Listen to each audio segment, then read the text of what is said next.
Hey, what's up, man?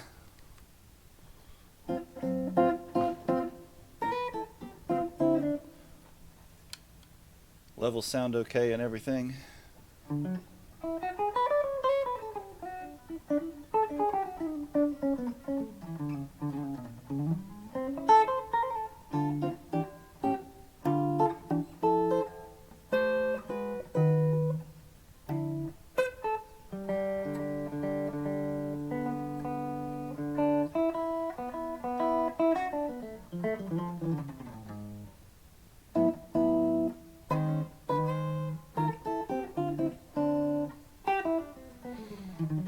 I haven't played this guitar in months.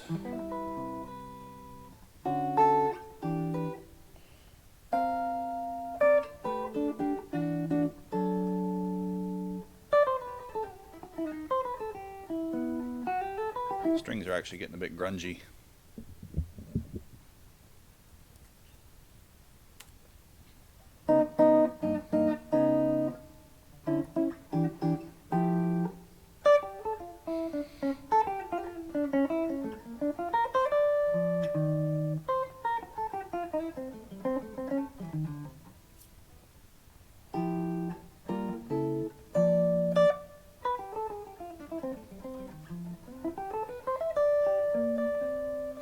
But regarding what you were talking about in the Discord, there are like hexaphonic pickups for guitars that can translate the guitar sound into MIDI impulses. But there's also software that can do it. That I would imagine the pickup is that's actually mounted to the guitar itself is probably more effective.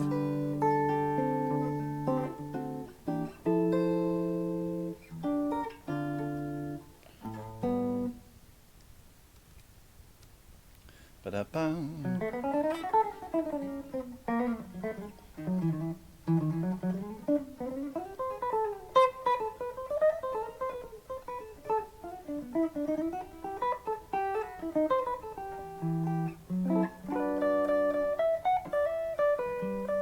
This is also a little shorter scale than the guitars I've been playing, so the fret spacing is a little different.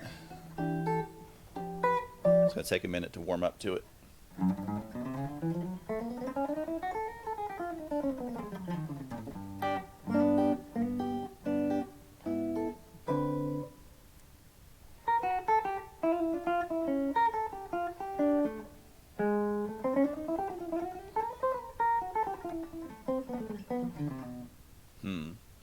My follower counter is like one person off for some reason. I wonder if that can be refreshed in Streamlabs or something.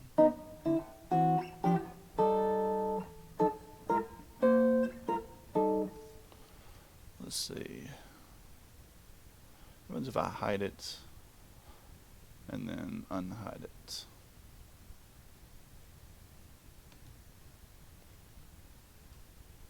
No, it still says 17.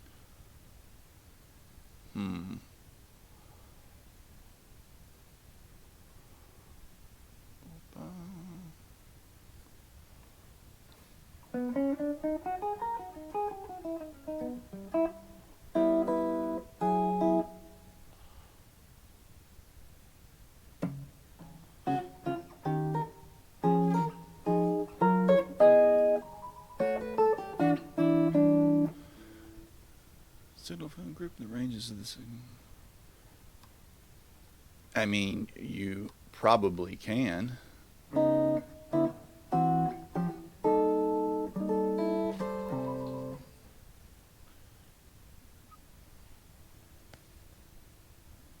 on a second.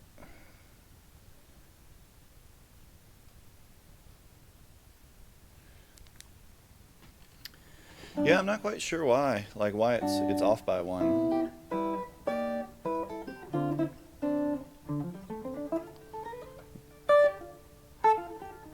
Probably need to look up something to like refresh it somehow, because just like hiding it or removing it and re-adding it didn't really seem to fix it. But there's probably some setting in Streamlabs somewhere or something that does it.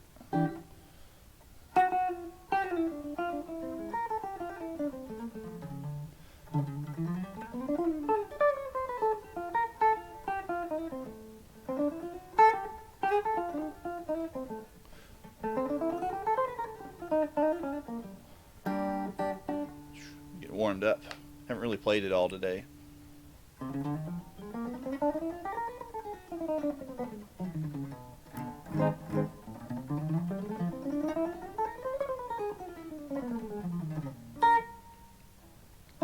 Totally different feel on the left hand and the right hand on this guitar.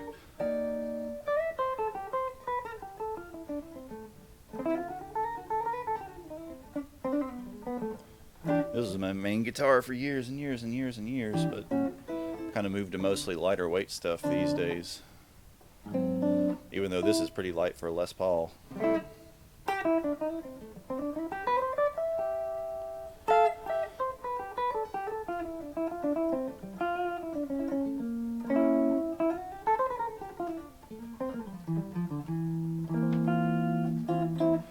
Yeah, this was my main guitar from like probably before, way before that, from like maybe 2003 to probably about 2007 or 8, I would say.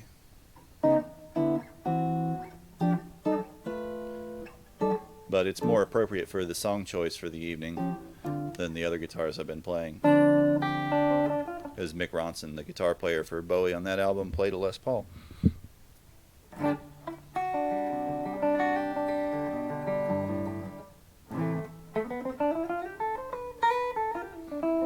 But I pretty much only get it out when I want to do, you know, some big gnarly rock stuff these days. Because the other guitars like the Parker and stuff are much easier on my shoulders. Even with the fancy neoprene strap I have on this.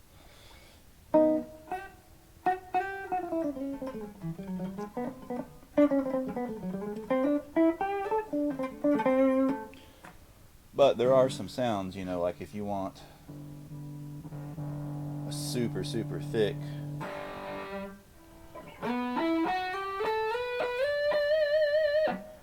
pretty much nothing does that super thick singing tone like a Les Paul or Les Paul type guitar.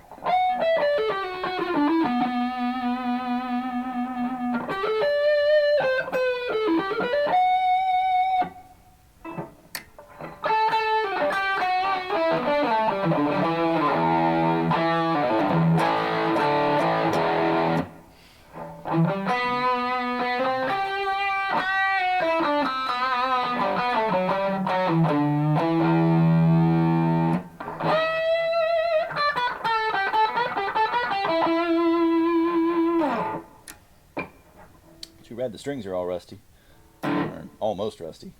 If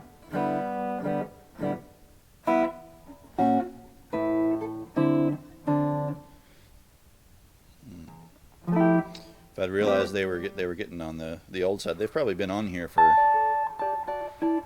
yeah, God, I don't even know, don't even remember how old they are. But I would have changed them earlier today.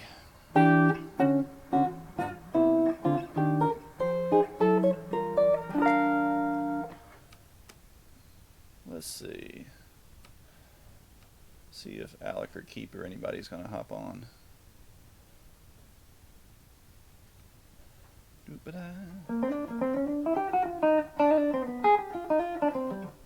This one though, this Les Paul is actually chambered, but which cuts the weight down quite a bit compared to what a full solid one would be, or even one of the what they call weight relieved ones.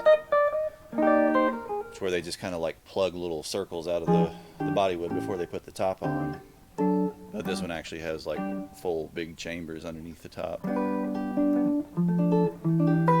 Gives it a little more airiness and sparkle than a regular Les Paul would tend to have.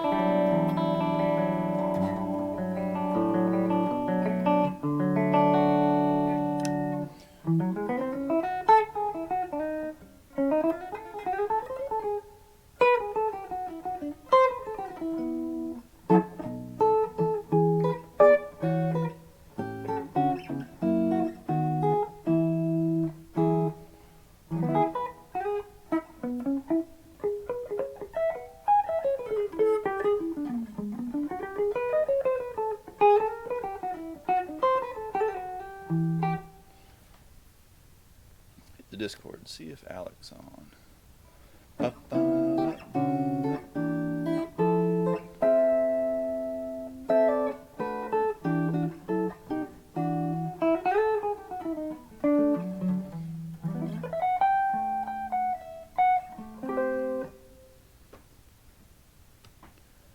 Oh,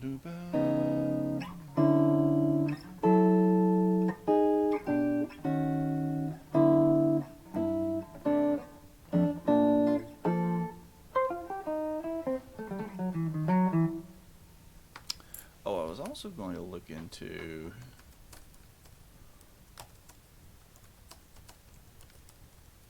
something real quick.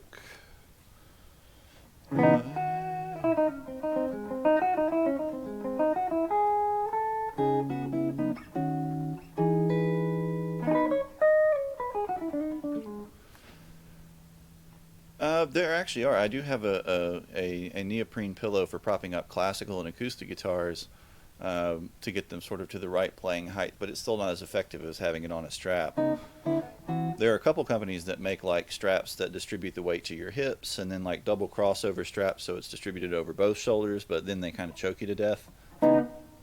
There's not an amazing solution just yet. And this one is not terribly heavy. I mean, this is probably like 8 pounds maybe. But that blue guitar, the Parker that I was playing, weighs like 4. It's super light. And most Ibanez guitars, like the pink one I was playing, are fairly light. 6, 7 pounds. I have a couple that are heavier than this, and I basically never play them just because of their weight.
So like an X strap, because what the crossover strap does on guitar is that like it attaches, like both straps attach over the same strap button, so they meet here at this point and then they cross over each shoulder and then meet back at the back strap pin again.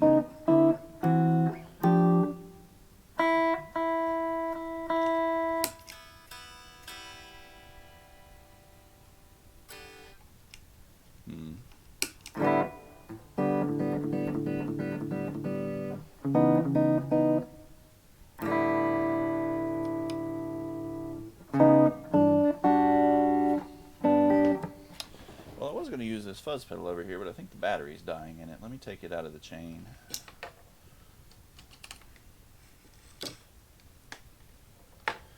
Because really that fuzz pedal would be more appropriate for the sound of the song for the evening, but I haven't changed the battery in it for a while either.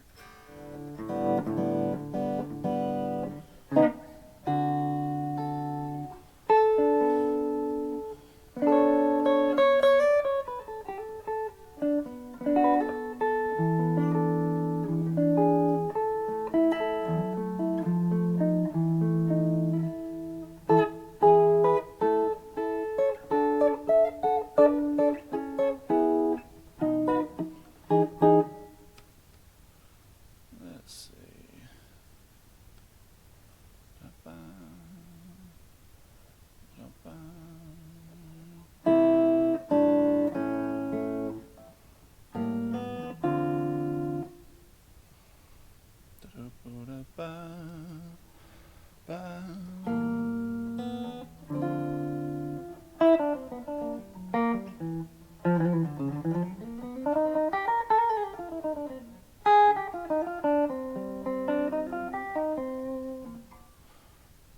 Let's check our...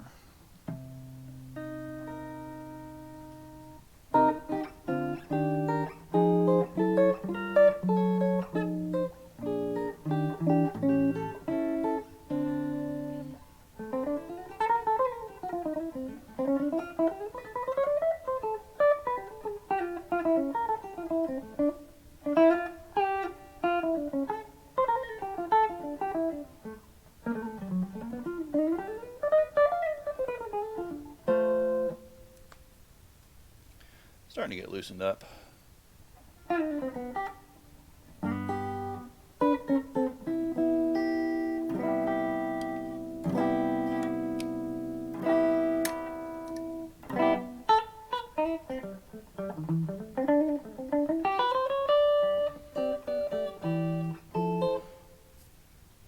Today's been kind of a slow, lazy day for me.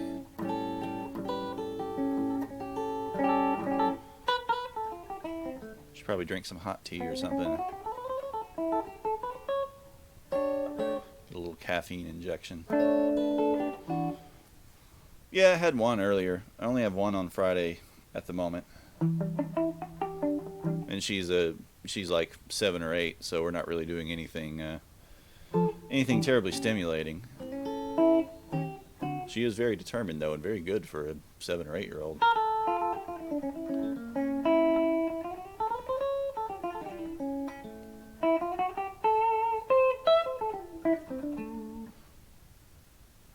Man.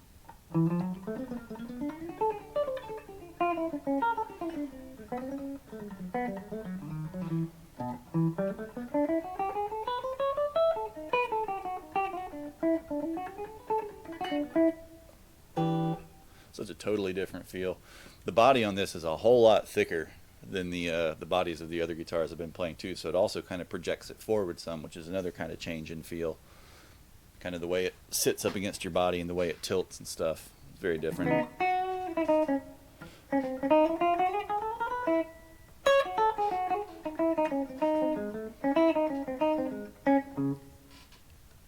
And no contouring on the back.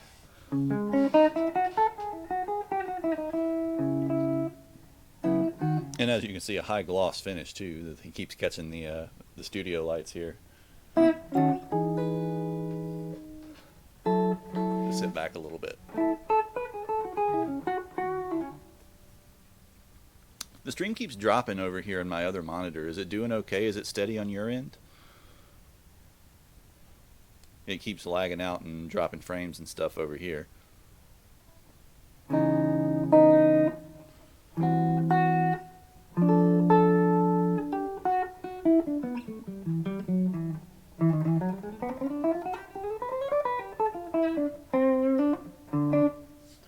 Let's get a rock sound going.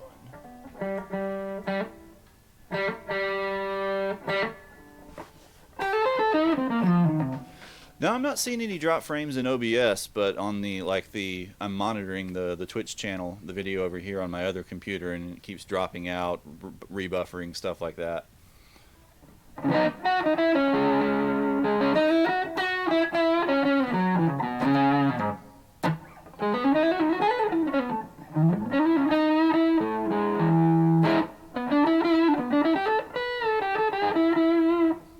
Yeah, maybe. So I'm just always not sure. That's why I'm checking. Let's see. I doubt it. I mean, they're not supposed to be. They even came out and said a few weeks ago that they were going to stop, and drop their data caps and stop messing with everybody. But it is Comcast, so, they are kind of Satan, so who knows what they are actually doing.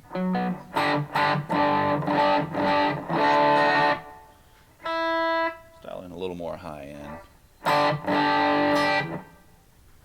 Touch more gain.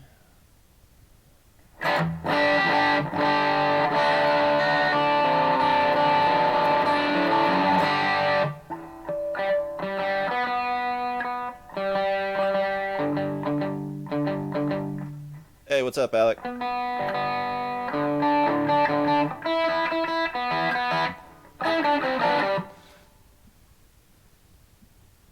ESP, you say? Actually, I would love to have an Eclipse, but just because like I was just complaining about how this, even though this is a chambered Les Paul, it's still kind of bulky and heavy. But the Eclipse kind of contours everything down a little bit.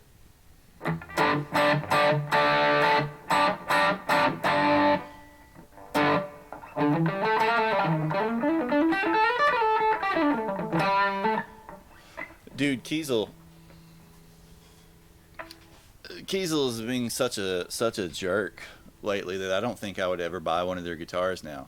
I would buy like a Carvin, which is hilarious after all the years of everybody going, "Oh, Carvin's such a lame name. They got such a lame headstock. They got such a whatever."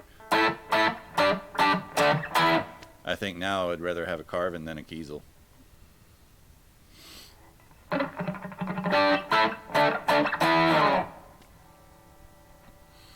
I mean, you could thrash on a Les Paul, on a regular Les Paul.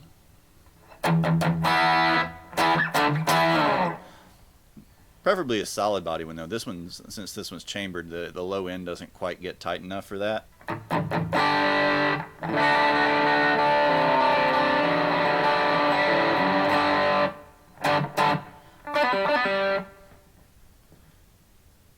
Get a little more highs out of here.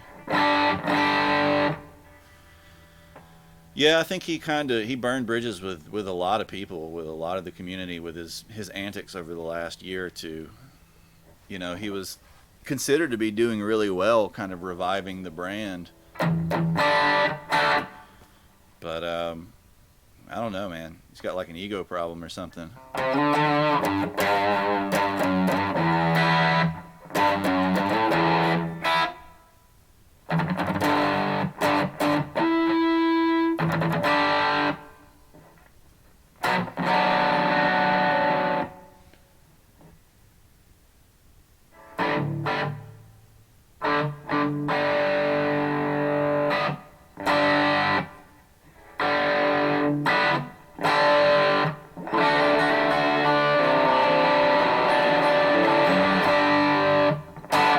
But I was telling Overt I broke out the Les Paul because this is a Mick Ronson. Mick Ronson's playing on this tune, so you got to have a Les Paul on it. Really, I was going to use one of my fuzz pedals too, but the battery died, and it sounds much better on battery than on power. So just forget about it and go with the preamp. Let's see. Boom boom boom boom ba-doo. Chat users. Anyways, got your guitar. Want to get to work on this tune? It's actually pretty easy. That's another like super epic riff that's actually really easy to play. It's pretty sloppy too in the actual recording, which is part of what adds to the rock and roll of it.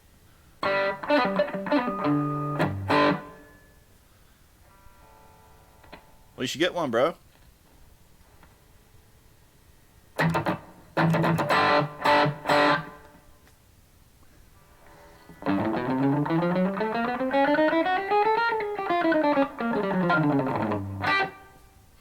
We can start you from scratch if you get one.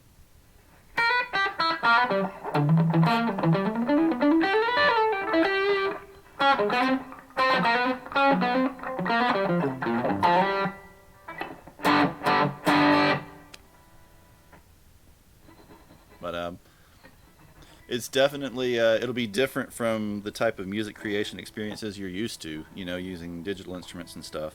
But there are all kinds of cool ways to like to interface guitars with digital instruments, synth controllers and MIDI controllers and all kinds of things. But or just straight up guitar synths, which tend to be more akin to like old analog synths from the 70s and early 80s.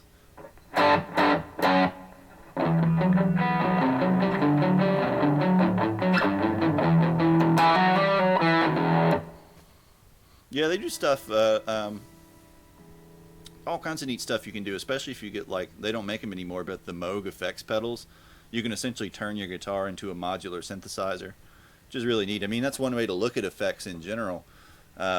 But then you've got effects that say convert the guitar sound into, various oscillators. I have a thing that can generate octaves up and down that can track chords and stuff. They're like FM synths for guitar, like everything you can imagine pretty much.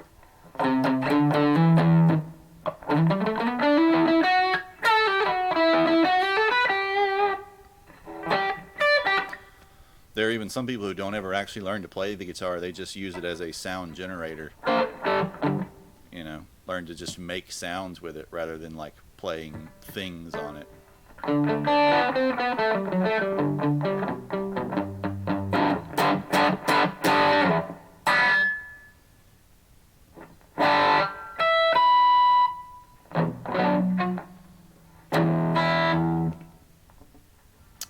Anyways,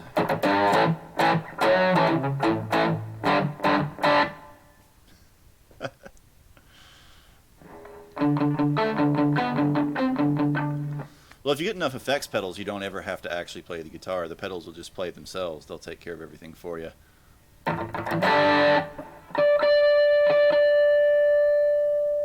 Or, you can use, VSTs and plugins and stuff like that too.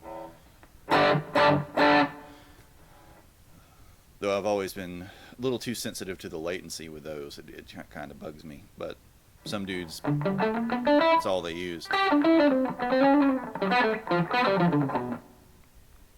But I like to, with pedals, I like to have them here in real time and turn knobs. Dude, how do you know about The Living End? That does not sound like a band you would know about.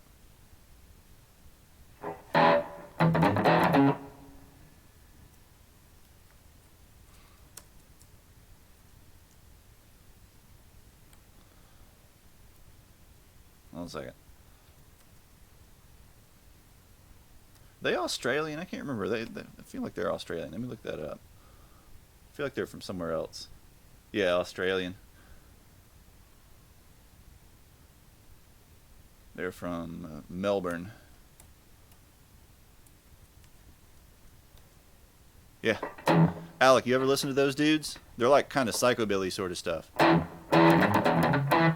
I remember seeing them in Guitar Player magazine years and years and years ago.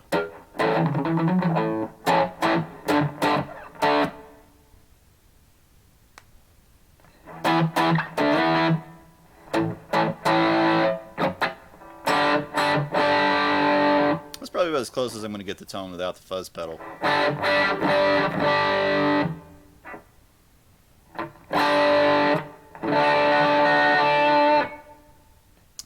So all things considered, this tune is pretty easy. Hold on a second, I got a message. Oh, it's from Alec.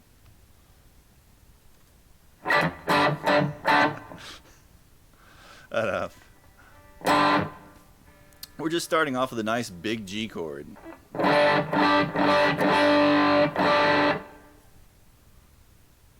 Not on here, on the other thing.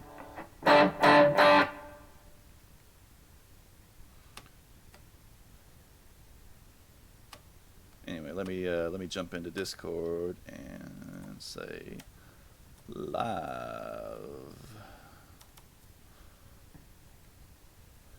There's probably some way to directly share the stream going live in the Discord, but I haven't figured it out yet. I was also trying to figure out how to do the whole like followers only thing or whatever. Not that we have enough people to worry about it getting out of control, but be good to know how to do it. Anyway, to start off with, we're starting off with this big G chord. And it's really more like a G5. We're holding down the third frets on both the bottom two strings with our pinky and ring finger. Or some people do it with one, but...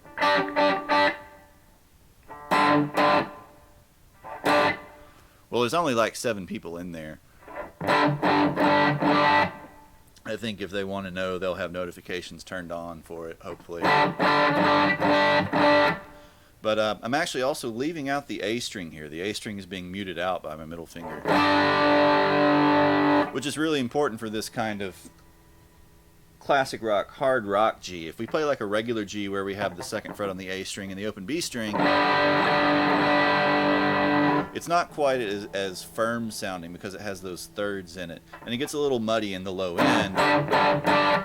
So by doing this, this is the kind of G chord we hear in like a million AC/DC songs and stuff like that too, which were influenced by this tune in this album. But it's got a much more rock kind of sound than that version of the G. Not to say there are no uses for it, but you can generally wager if it's a hard rock tune of some kind, it's going to be this version of the G. So that's third fret on the E string with the middle finger, then third frets on the bottom two strings with the pinky and ring finger, then the open G string and D string. We just start off with this big, heavy, like that, straight up G chord. Then we change to a D chord. And what happens is we take this D suspended 4, which is where we place our pinky down on the third fret on the bottom string, and we're just going to take it on and off like that.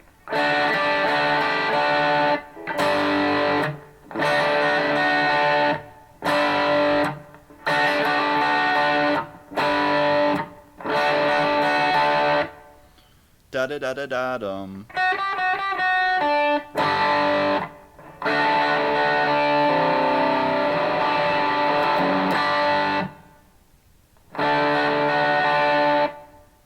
A little bit of the mid-range out. On the actual recording, he has a cocked wah pedal too, which is giving it kind of a really strong mid-range vocal sound. So the first two licks, G, then D, suspended 4, D, suspended 4, D. Then we catch the B string on the way back up.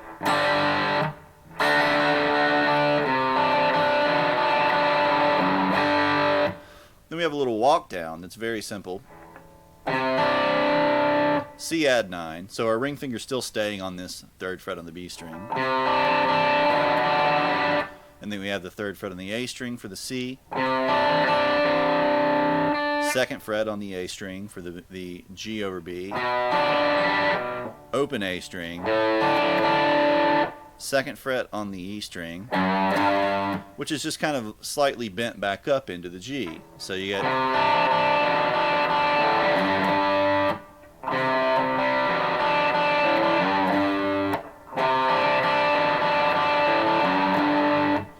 so it sounds a little bit busy, and if you listen to the actual recording, it's super sloppy. It's really, really, really loose. It's slightly out of tune, but that's also kind of part of the rock and roll. That makes it sound a little bit bigger and a little more rough around the edges.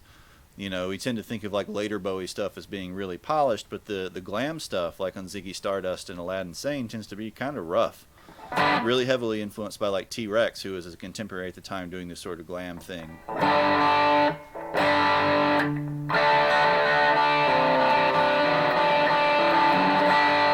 So we have the G, the little D alternating riff, where we're just taking the pinky on and off. Then this little walk down with C add 9, just bouncing between the A string and the B string. Second fret, open, second fret on the low E string, back into G.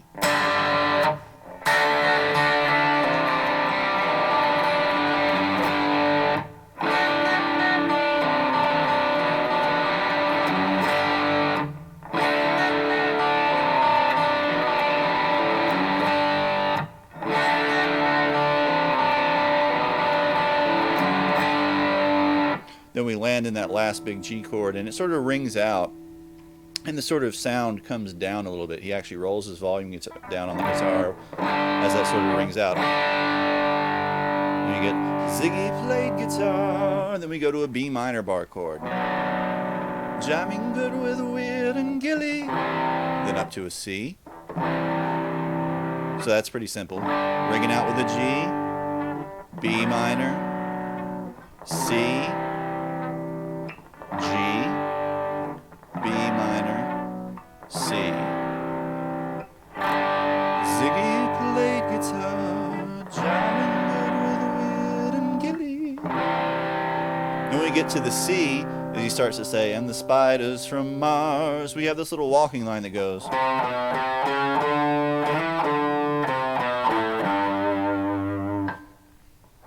Which is the 3rd fret from the C, 2nd fret B, 3rd fret, 4th fret, 5th fret.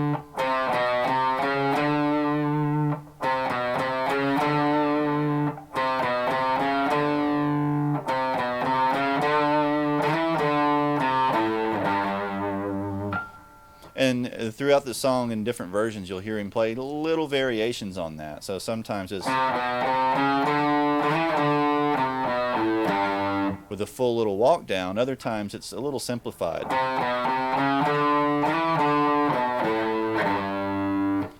Like that, which is when it goes up to 7 afterwards. Back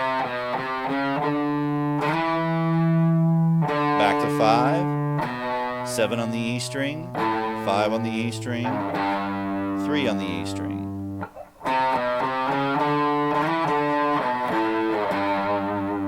So,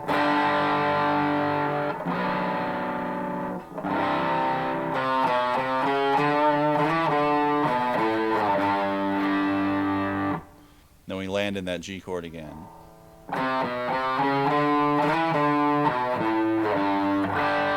And it's actually sort of outlining a pentatonic phrase, which is a theme across the whole album. Those kind of rockabilly pentatonic type things turn up all over the place on the Rise and Fall of Ziggy Stardust. La-da-da-da-dum.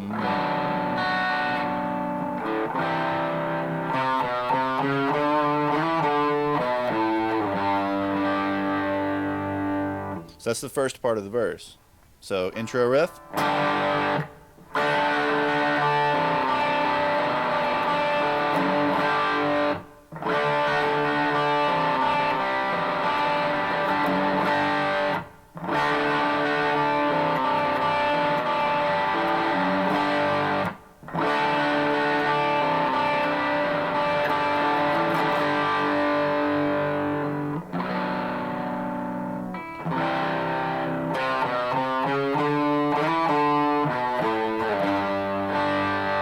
Once we get back down to that G, we have a simple 3, 2, 3, O, and that lands us in E minor. Just a regular old open E minor chord, O, 2, 2, O, O. So.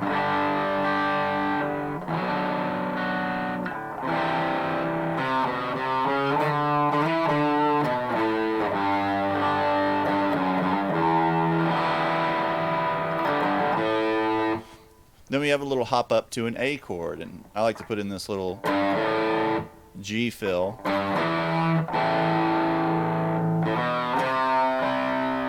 And then up from A to C.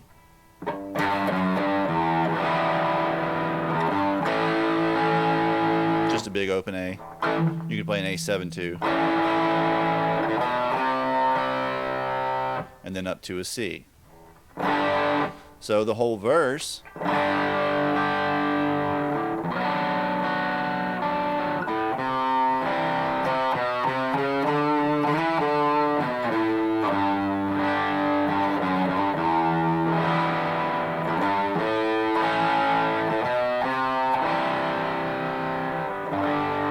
Ziggy played for time, screwed up eyes and screwed down hairdo like some cat from Japan.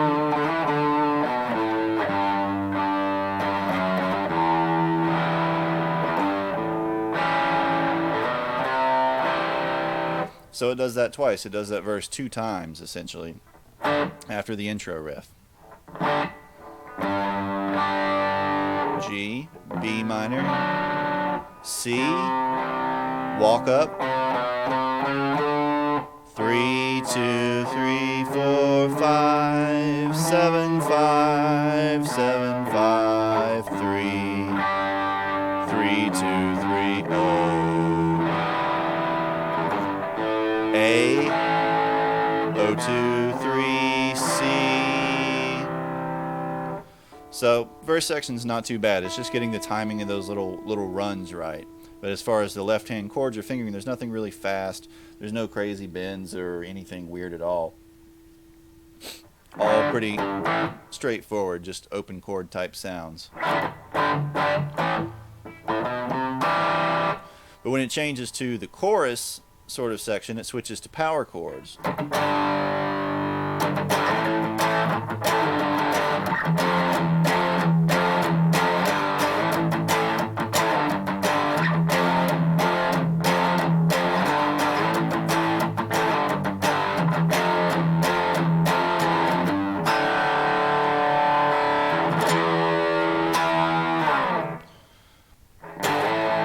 We start off with a power chord at the 3rd fret, and we slide up to the 5th fret to the A power chord.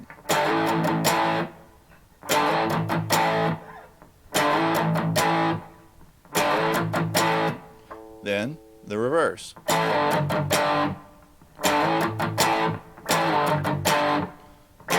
Then down to the 1st fret. When we go down to the 1st fret, we alternate the index finger off and on the open string.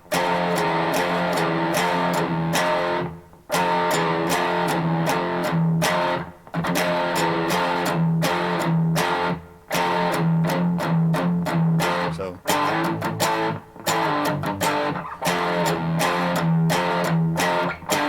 the last time we come back up to the 3rd and we start over.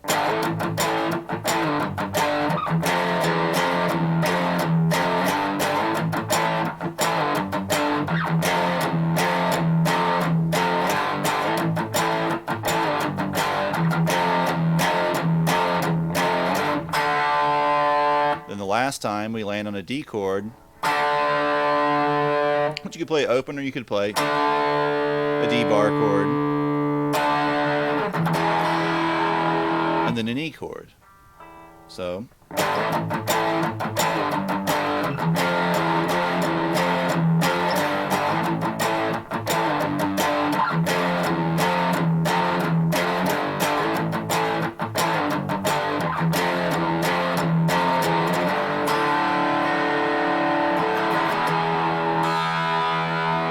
then the intro riff again.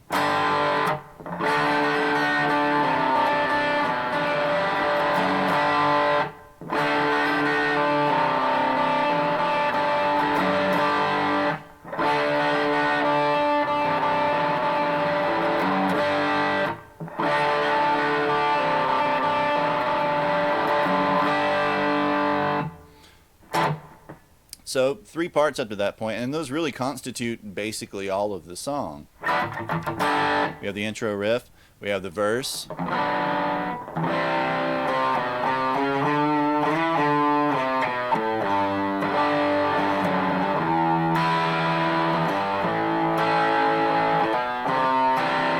then we have the chorus part.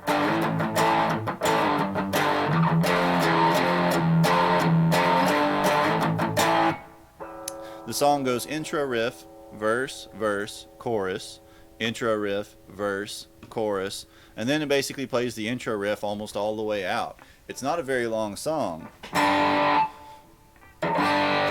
There are a couple little fills and little other things like that, like for instance, times when it changes to say like the E minor in the verse. He'll play little harmonics like that, a 12th fret, and then 7th fret harmonic.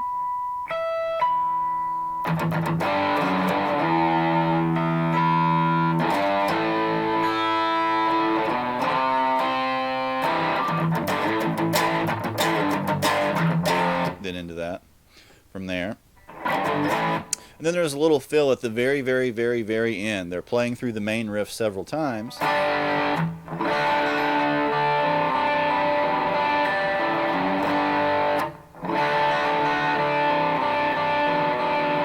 Oh yeah!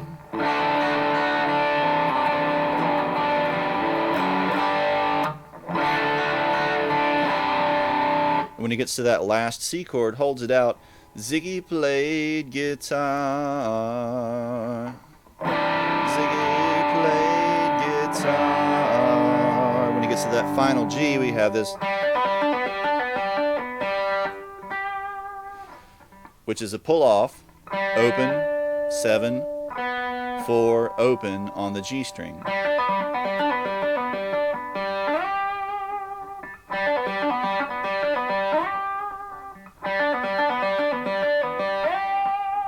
And you kind of slide up into the 12th fret there to end it.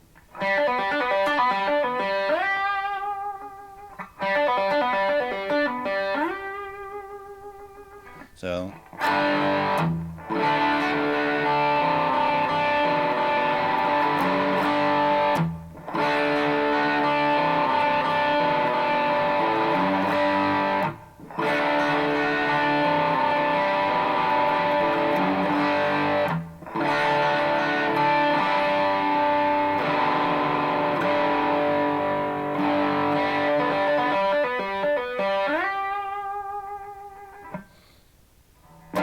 then it transitions directly into Suffragette City, the next song on the album.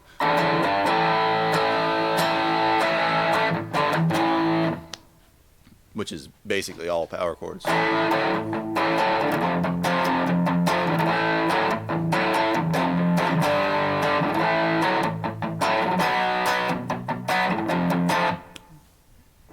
Pretty straightforward. But so if you can essentially get down those 3 parts, intro riff, and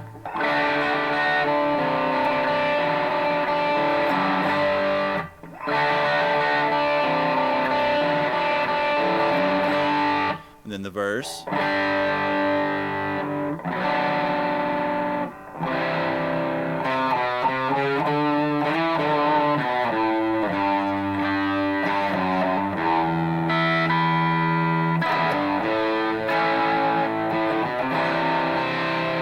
and then the chorus.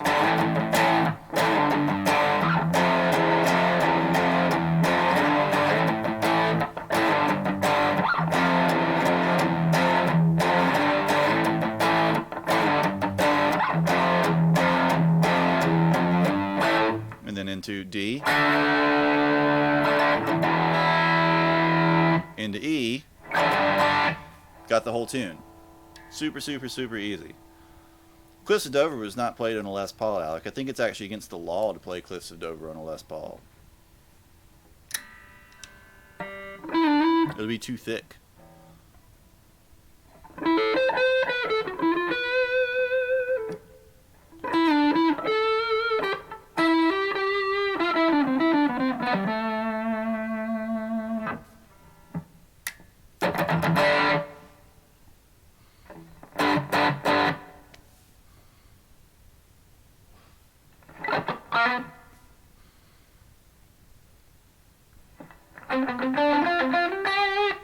That's only on like the G3 tour.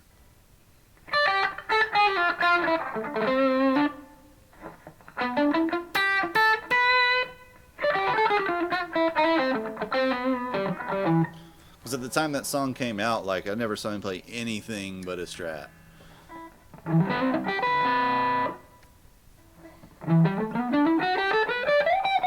Didn't see him showing up with that 335 until he did the whole G3 tour with Vai and Satriani.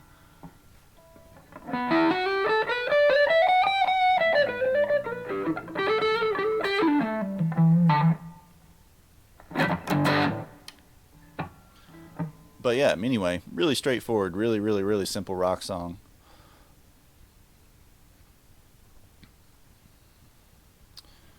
And in fact, kind of the more loose and sloppy you play it, the more rock it tends to sound. Man,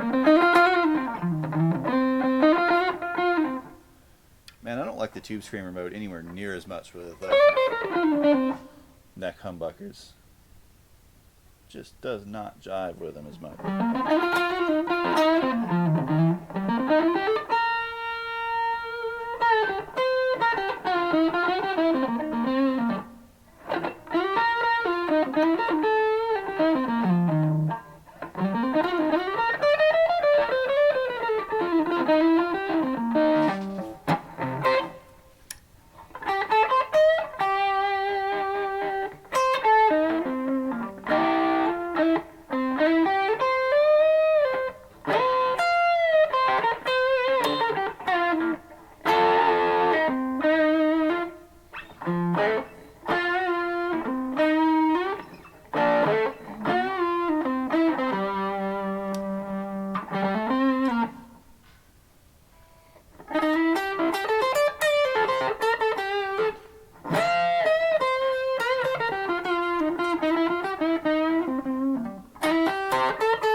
What D chord is the most rocking of chords? Wait, which D chord should I play? Should I play a D major 7 chord? Does that rock? No, the D major 7 chord doesn't quite rock. How about a D minor 7 flat 5 chord? Nah, that doesn't really rock either.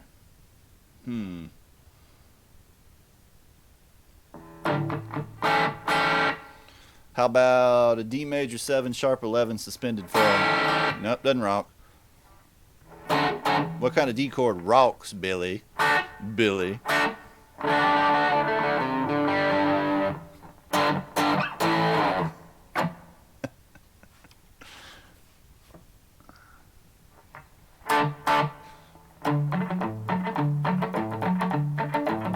Is this rock enough for you?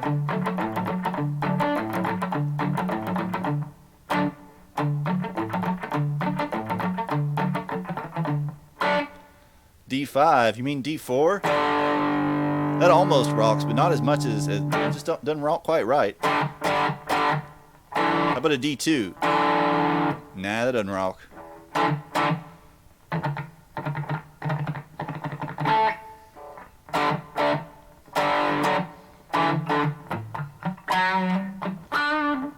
Is it the D in defendant?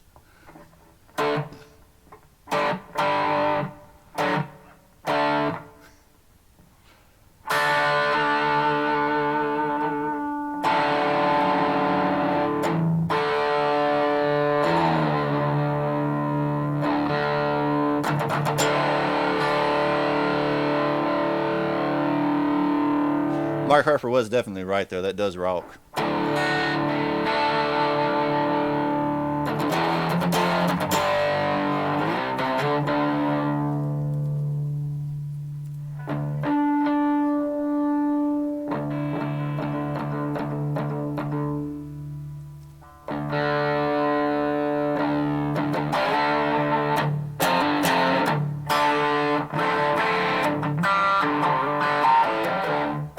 Billy Sheehan's is John, Alec, by the way. That's his talk bass alias. Oh yeah, I should probably update the title. Hey Alec, can you update the title to just say like Guitar Jam or something like that? You use your epic mod powers.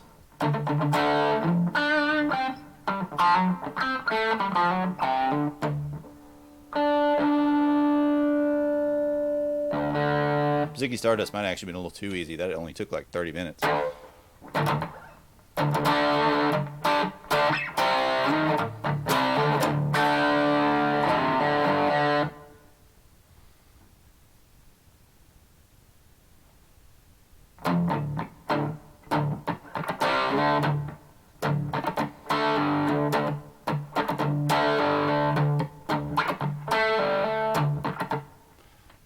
Okay, hold on.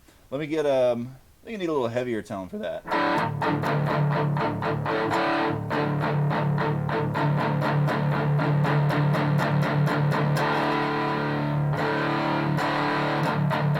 Got to scoop all the mids out too.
You got to sing though. You need to start streaming and actually sing so you can hit the high notes for me.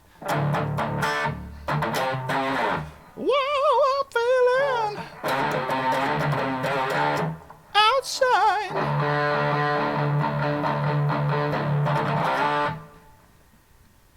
Can't quite.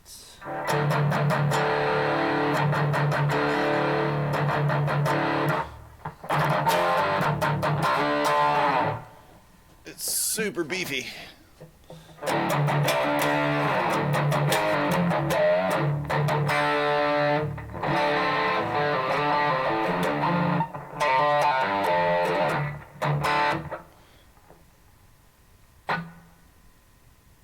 Does what work?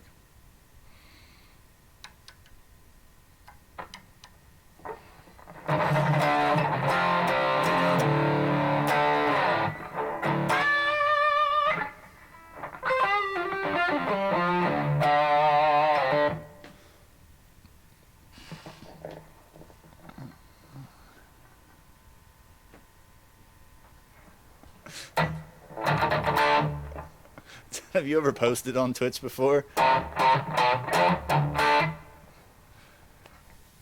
You're gonna be the guy that spams emotes in chat.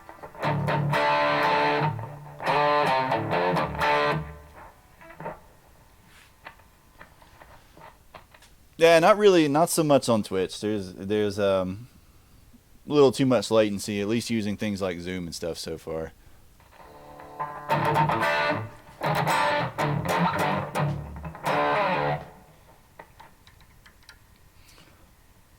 But yeah, I've been doing stuff on here for a few weeks now.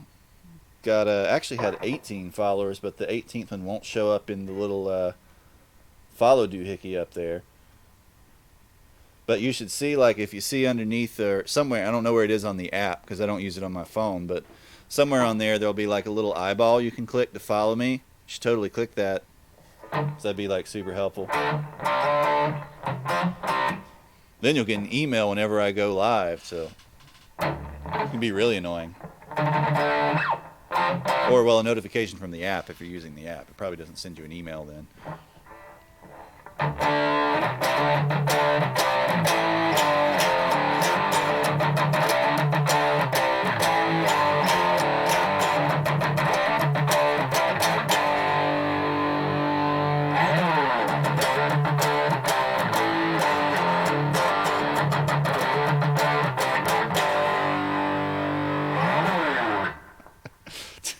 You follow all those e-thoughts, Alec?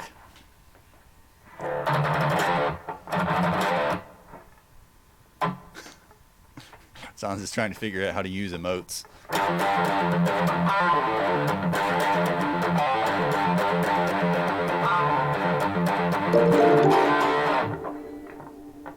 Oh yeah. Look at that, I figured out how to change the GIF from the zombie guy. Got to figure out how to make it smaller though. You have to like go over here and do this mess. Shrink it down. Maybe move it up to the top corner or something.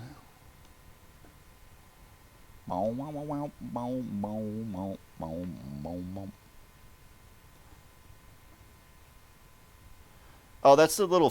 So we use this, use like a broadcasting software, and it has the ability to set up alerts. So if somebody follows you, or somebody eventually subscribes to you, when you have enough, when you get essentially big enough, when you have enough viewers and stuff on here, then people can subscribe to you, and you actually make money off of it, or they can donate money directly to you, all kinds of stuff. It's pretty cool. Not there yet though. I haven't been doing it long enough to be there just yet. But since you clicked the follow button, it caused a little alert to pop up on screen to show that you followed.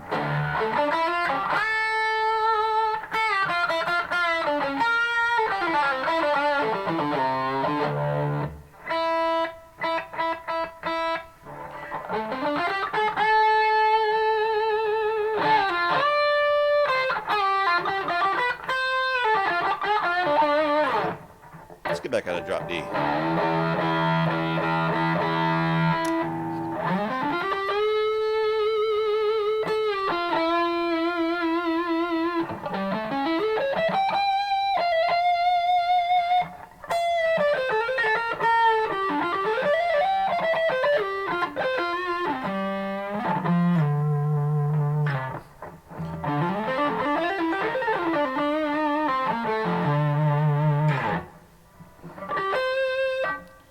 to a less saturated tone. Because that's really, really, really, really gainy.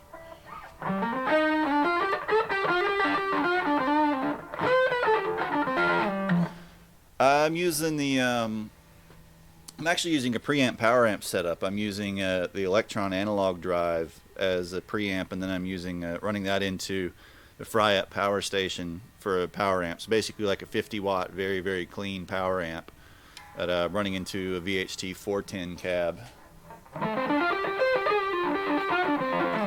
And then it's all just coming in through the mic here.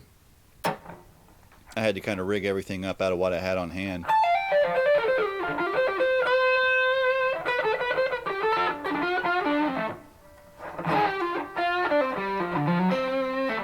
But it seems to sound pretty decent for the most part.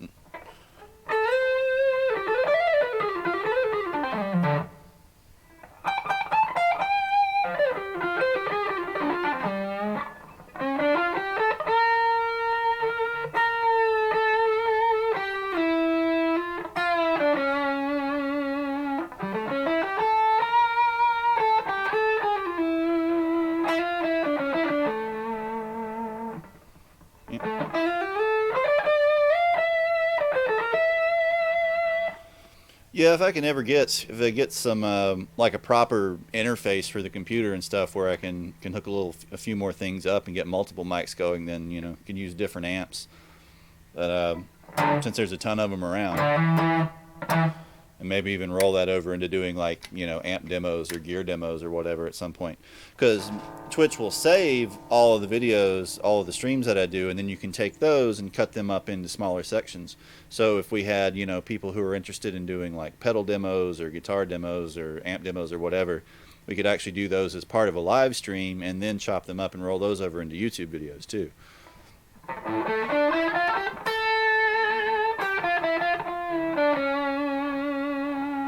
A little too mid-rangey. Let's go over here. Bring our highs down.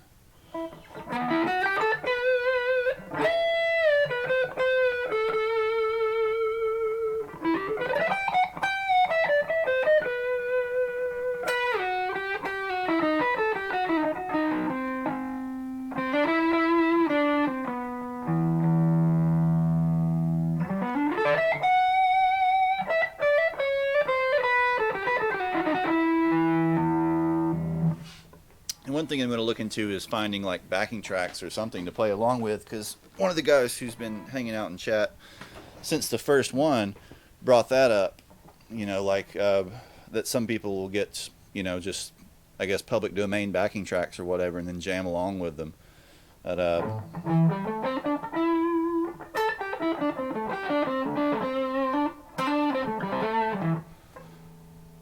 I changed to a much less mid-rangey sound, because I was on this sound that's basically based on like a Klon circuit. It's basically like all mids, and then I changed over to like a British amp type circuit, so a little more scooped in the mid-range.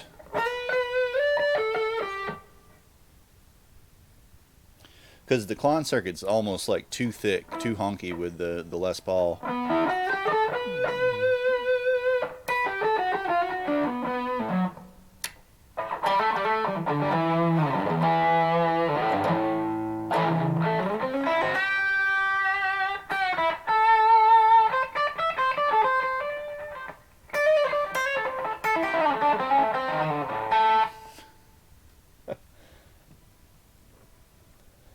Well, I mean, I don't really know how much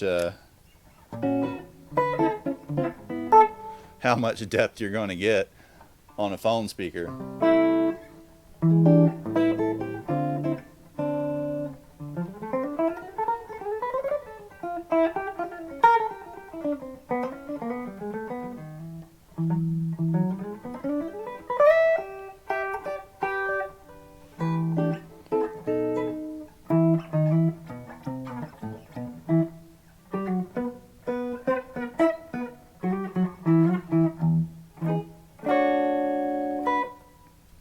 But I'm running through that Beta 87A that we got from Great Southern 8 million years ago, and that Joe Meek mic preamp.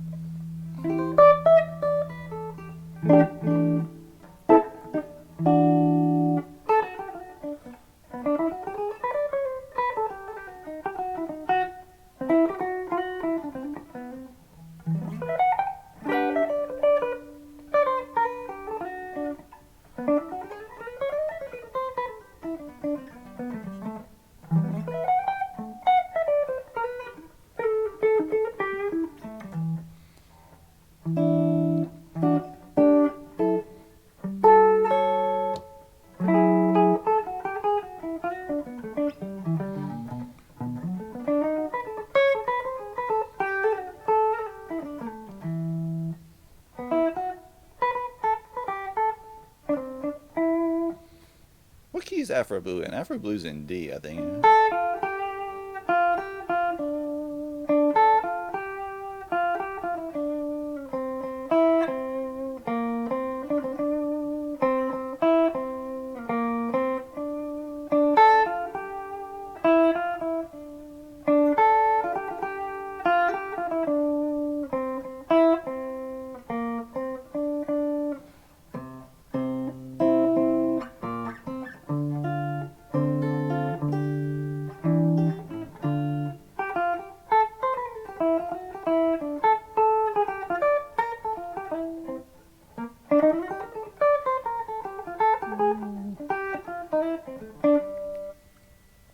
That's actually part of why I started doing this. I mean, aside from being able to do like a little extra, I guess, public teaching and those kinds of things. Um, Usually on the days that I'm teaching, I'm playing guitar 5-6 hours a day at least, plus whatever I play at home. And now that all the students have gone to Zoom, like only about half of them were interested in doing it that way. All the adults were too scared of it, because scary technology. So basically, only the kids came over for that. So I thought, well, this is something I've been talking about doing for a long time, and a good way to just get extra practice and playing time in, and maybe eventually roll it over into something, another sort of source of income that I can do from home.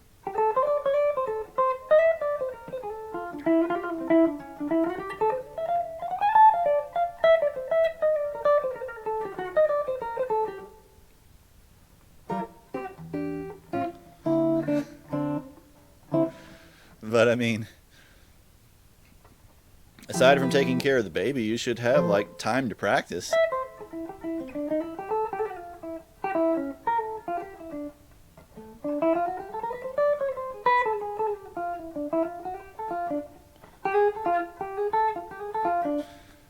Well, yeah, man, but what doesn't?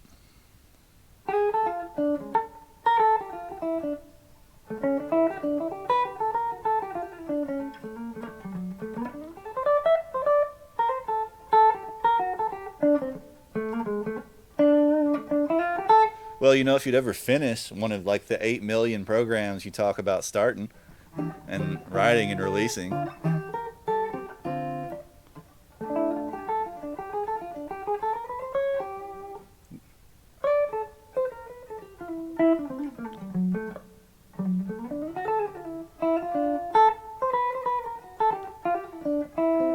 Well, you practice one hand, hold the baby in the other, and then you switch. Shift the baby over to the left, practice your right hand. Shift the baby back, practice your left hand.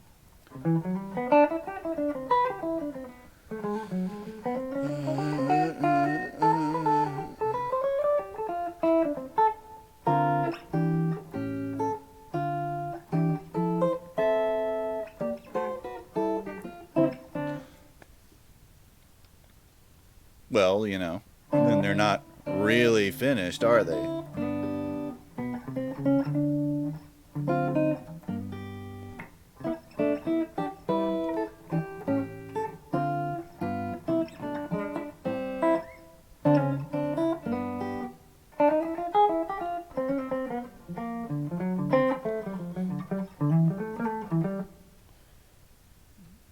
Ba-doo-bap.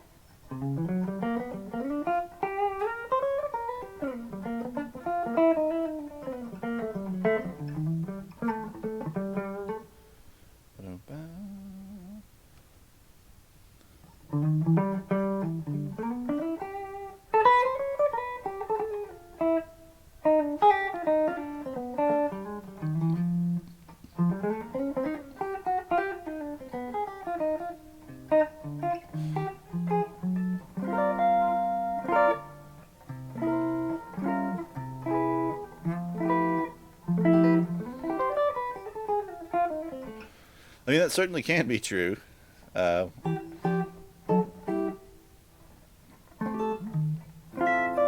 like the Madden NFL games contain code from like a football game a guy wrote in like 1981 or something.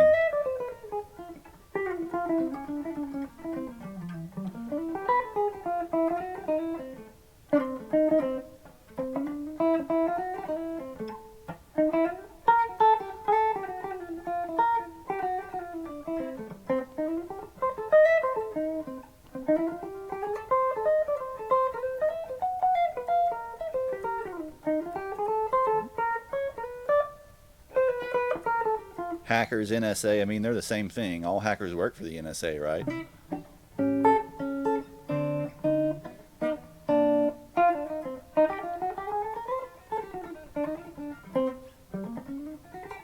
It's all a bunch of false flags.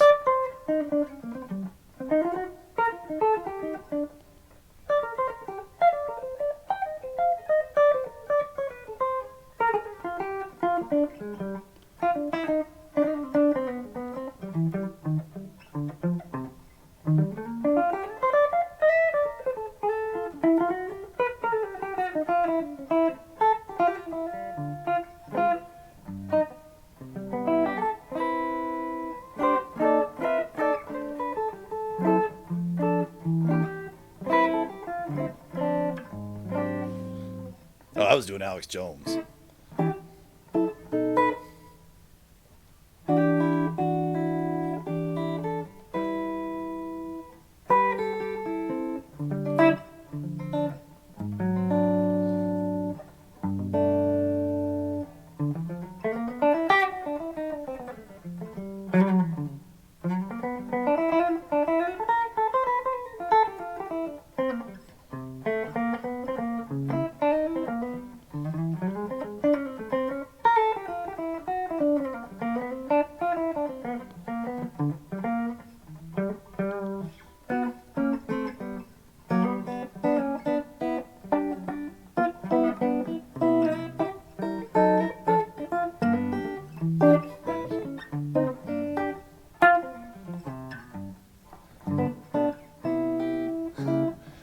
They're putting chemicals in the water to turn the friggin' frogs gay. Oh, I actually need some water here. Getting a little rough. I bounced on my boy's third eye to this for hours. I haven't watched the newest one yet. There's one that just came out yesterday, I think, about drinking bleach or something, which I told you there would be.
Yeah, I knew there'd be no way he'd be able to resist whipping one up about injecting yourself with disinfectant.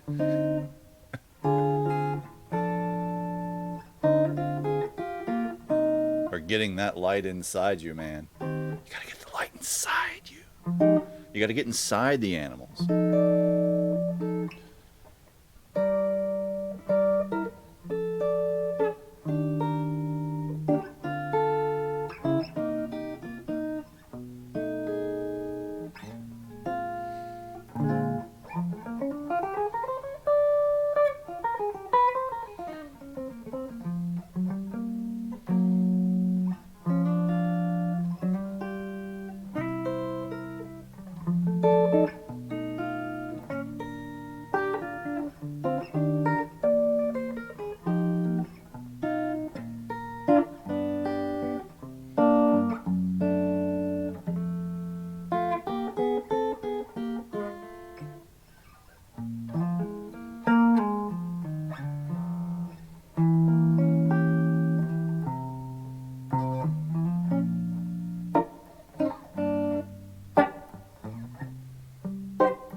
Yeah, these would be both pickups. Get a little sparkle.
I mean, that pretty much was it was Runaway.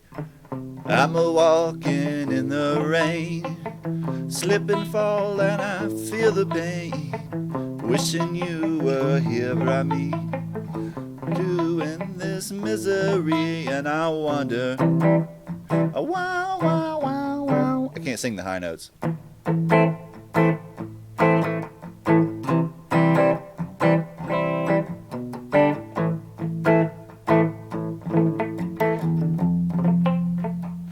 Where she will stay, my little runaway. Run, run, run, run, run away. Pretty much, that's like the standard 50s progression, you know. 1, 6, 4, 5, more or less. You know, that's Earth Angel, that's a million other songs, even Pretty Woman to an extent. You know, C, A minor, F, and G. That's Hallelujah from Leonard Cohen. At I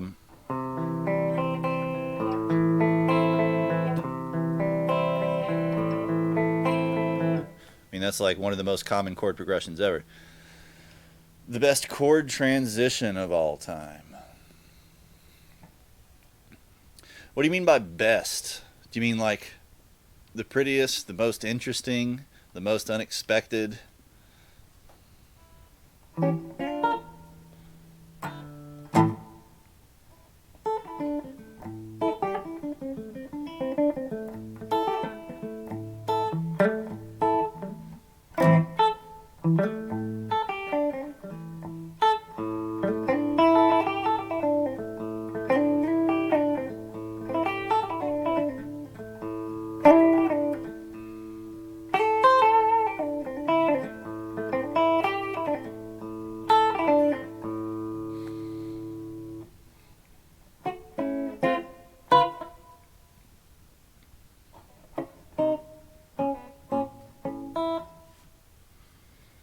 Hmm.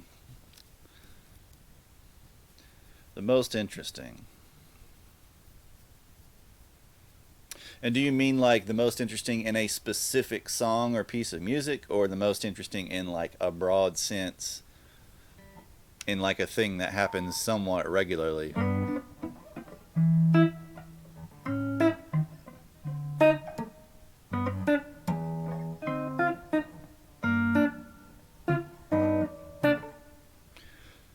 Because probably like my favorite like super common chord progression or cadence would be like a minor 2-5-1. This ba ba ba kind of sound. It's just so cool sounding.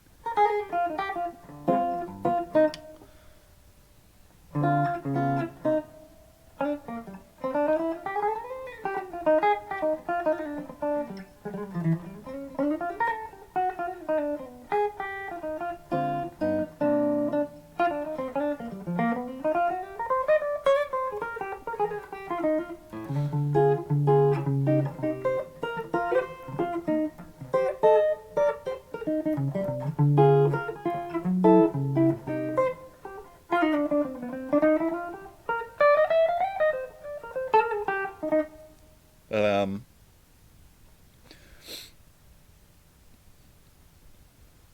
in general, probably my favorite example of like interesting chords, at least in a rock context, would be Interstate Love Song. You know, because we have this big open Mixolydian kind of sounding intro, but then when it changes into the chords, we get really strong voice leading, like actually pretty a deep set of chord changes. You know, so we go from like say the 6th chord to the first inversion of the 3 chord, a major 3 chord, which is acting as a 5 to that 6, to a third inversion of the 6th chord as a 7, so acting as a secondary dominant, then a first inversion of the 2 chord as a secondary dominant. So you get this sort of continuous voice leading. The bass goes ba ba ba ba ba, while what our ears are hearing are ba ba ba ba ba. So it's taking what would be kind of pedestrian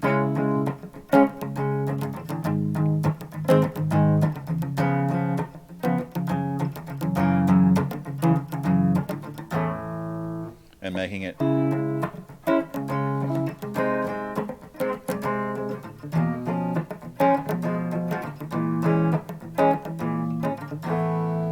and we have sort of multi-tiered voice leading throughout that, not just the bass. On the G string we have ba ba, then ba, all the way down to here, which then stays the same, and then steps up a half step at the end.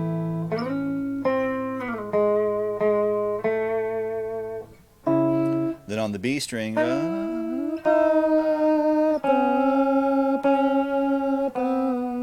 a nice little major scale walk down. So there's quite a bit of interesting motion inside that set of changes. Especially for a song that was a huge radio hit, a huge rock radio hit, that type of harmonic movement is practically unheard of. And we have that to an extent in Plush and a lot of their other songs as well. You know, when's the last time you can recall hearing that in a rock song? The chords in the verse are a little more normal, but they still actually make use of voice leading.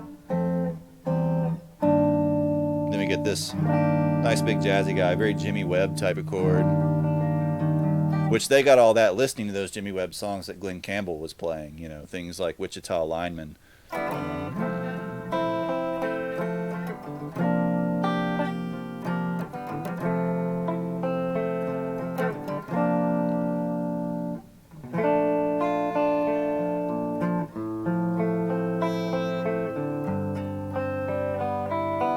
You know, with a lot more kind of interesting changes.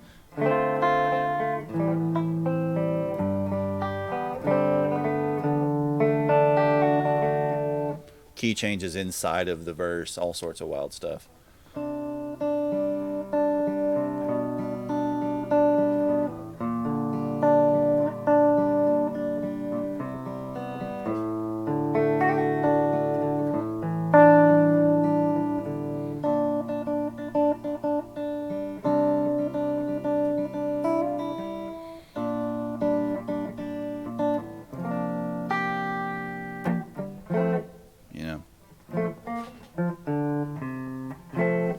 Or Galveston's the same way. Like all the, what was it? He did probably at least 4 or 5 Jimmy Webb tunes, and almost all of them have really interesting chord changes.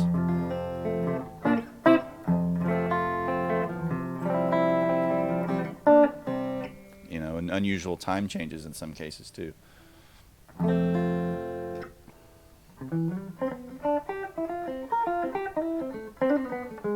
You know, as we get into the jazz realm and stuff like that, then those types of changes become a lot more common. But using them in a different kind of context, in a rock context or in a country context, that makes them a lot more interesting than they might be in purely in isolation.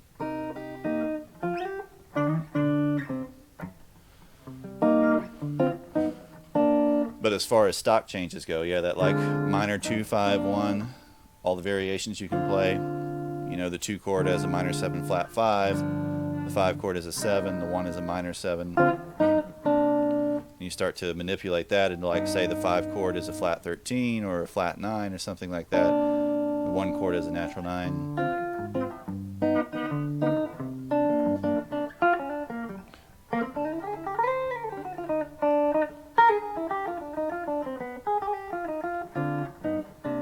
You know, I could pretty much listen to that sound forever.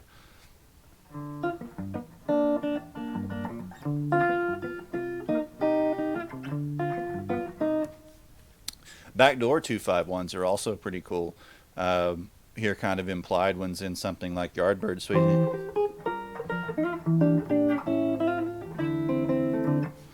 You know, substituting the 4 chord or whatever, or the 2 chord, I mean, with the 7 chord, like a flat 7 major chord.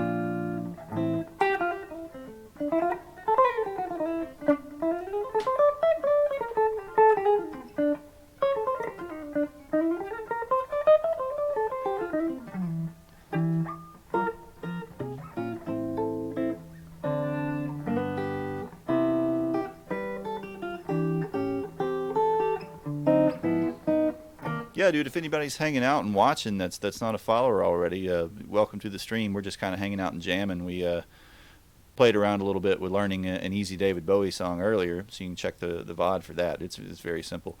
And now we're just kind of chatting and jamming some.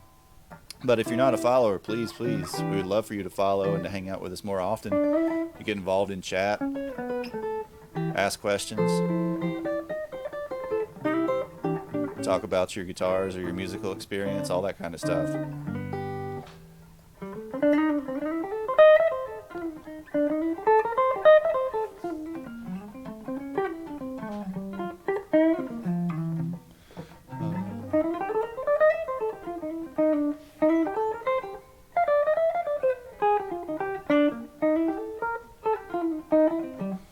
But we play all kinds of stuff, do all kinds of music related discussion and things. See Twisty in the viewer list. Twisty, what's up?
Well, Tristige, or Tristige, or Tristige.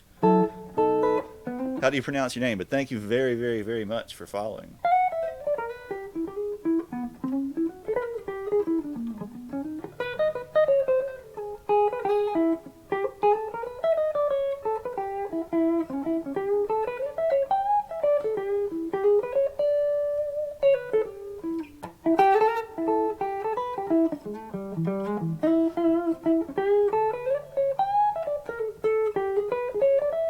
We're just kind of hanging out and jamming and chatting, so if anybody wants to talk about really anything, but, you know, things guitar or music related, we'd love to have you hop in.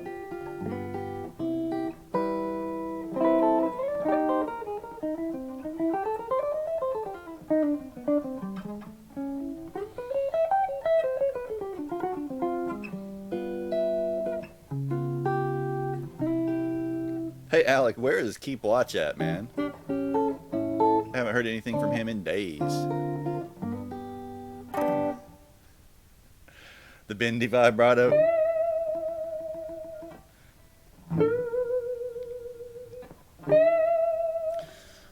So, I mean, the basics of bendy vibrato. One, you have to be able to play a controlled bend. If you can play a controlled, say, whole step bend,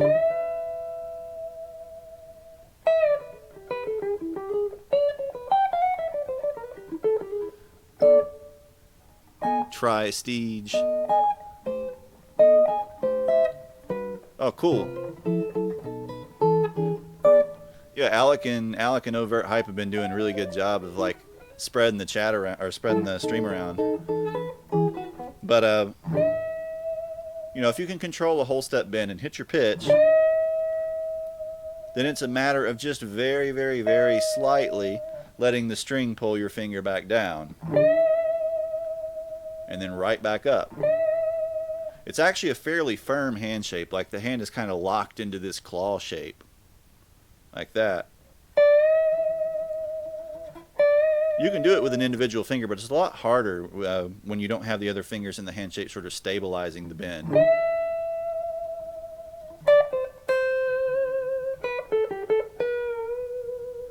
But it's learning to use the string's natural inclination, trying to pull your finger back down rather than trying to bend and then push up extra. That tends to give you a really wild and uncontrolled sounding bent vibrato, and tends to bend it even sharper. So you would have to like underbend and then push up additionally to get that. But for a more natural, like if we're doing, you know, sort of singing lead type things,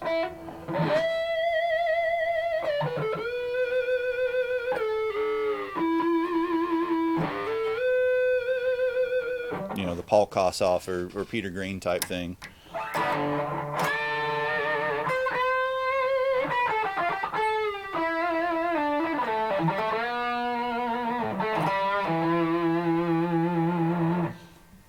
And the sort of width of it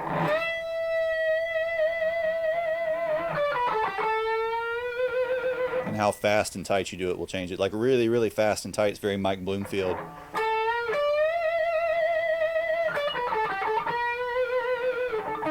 A little slower and wider, you get more the Kossoff kind of sound.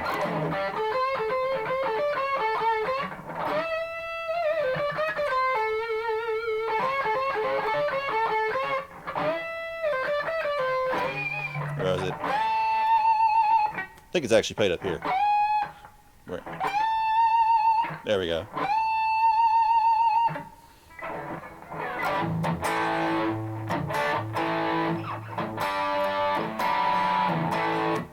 Too much gain for that song.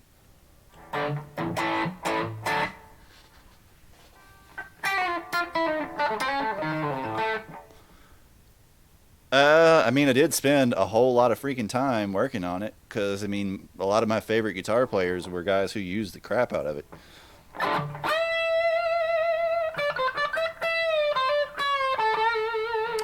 Brett used to have a lot of trouble with it too, but he finally got it. You just have to dedicate a whole lot of time to it, just like anything else.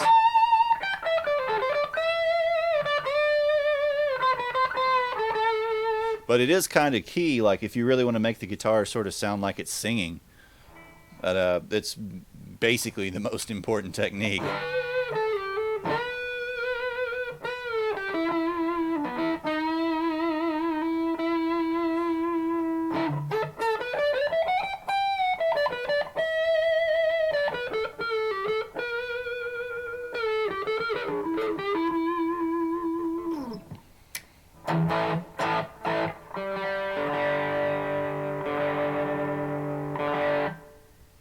Probably those big bands get a lot of tune.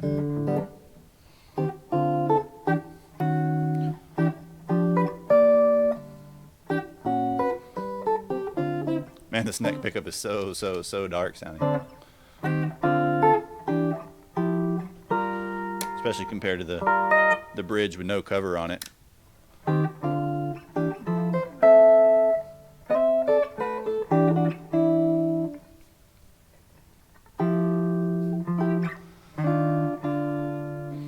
Well, I mean, a lot of guitar players, if they're jazz guitar players, they may not be able to do it at all because a lot of guys that just play jazz don't even bend.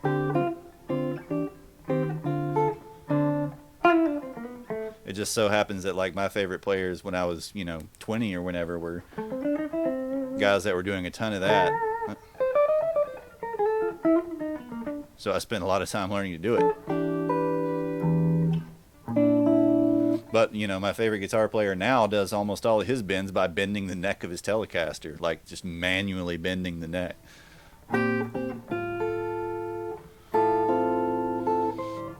Which I'm not going to do on this Les Paul.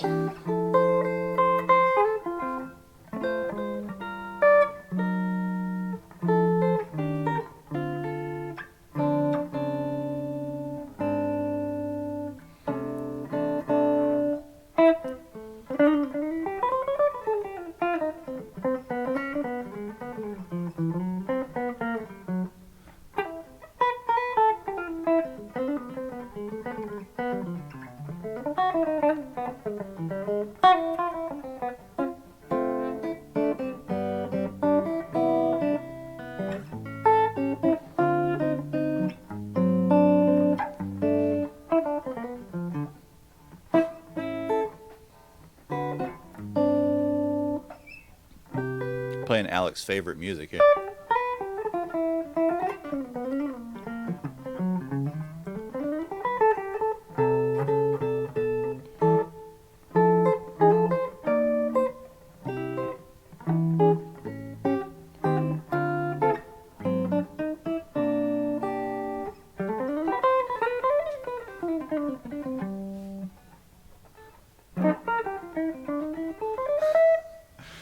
Yeah, it probably wouldn't budge on a Mac and Turf.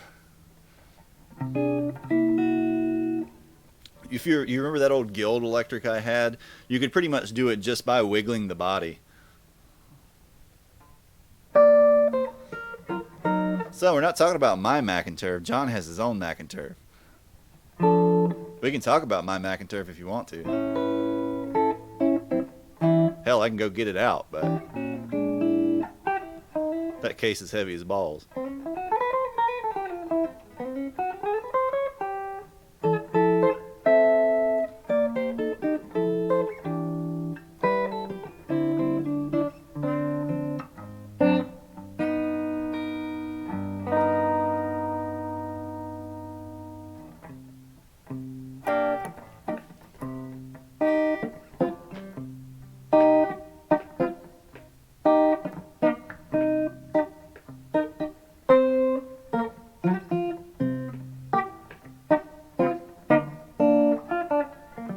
Yeah, John's patiently waiting for me to die horribly so he can steal my Mac and Turf.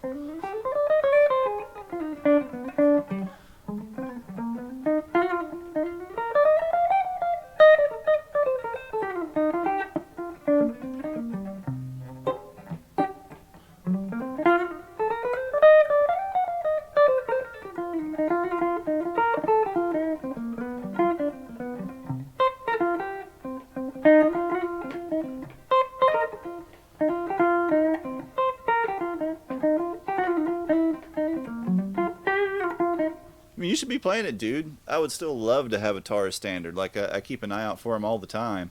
They hardly ever come up used anymore, or when they do, they tend to be like way, way, way overpriced. The ones that actually sell seem to sell for like 17 or 18, but all the ones I've seen turn up lately have been at dealers for like $2,500 or more. But $2,500 could buy you a used Carolina just about. So, but I still really, really want a standard, because the standard was the Taurus standard was the guitar in Guitar Player magazine that like first introduced me to his stuff, to his work. And the first ones that I played when I went to the Music Loft in Raleigh a million years ago.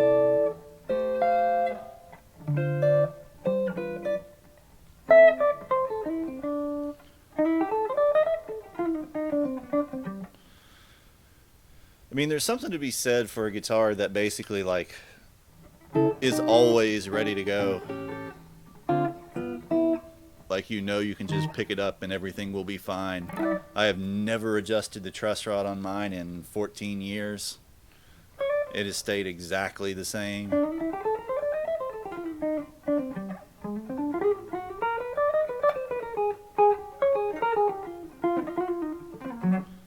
Well, yeah, that's what they should be. Like, if you play them out and you play them enough, they're going to get beat up. That one was already kind of beat up in the first place, which is how you got such a good deal on it.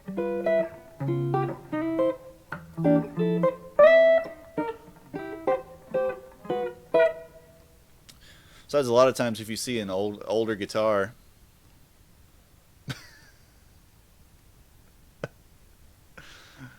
oh Lord, someone sounds bitter. But if you see an old guitar, a fairly old guitar that has like no playware on it, and it either means the person that owned it wasn't really a player, they were a collector, or it just wasn't a very good guitar and never got played. So.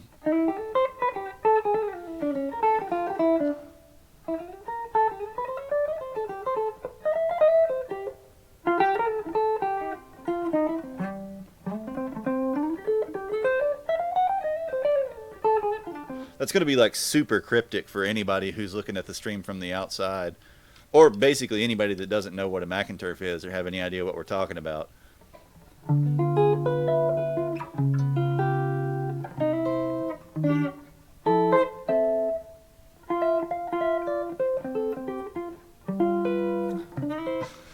Hold on a second. Hold on. I'll go get mine. It'll take me a minute because I got to drag the case out. And the case weighs 1,000,000 pounds.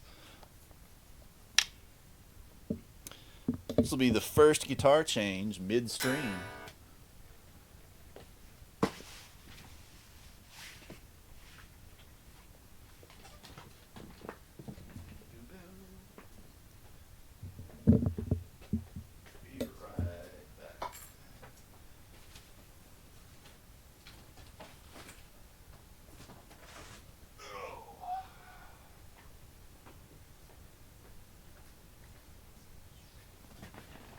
You know it's a McInturf when you got the big green case.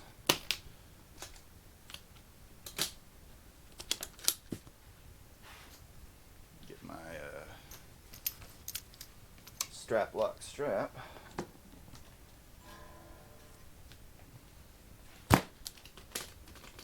Still smells like cedar.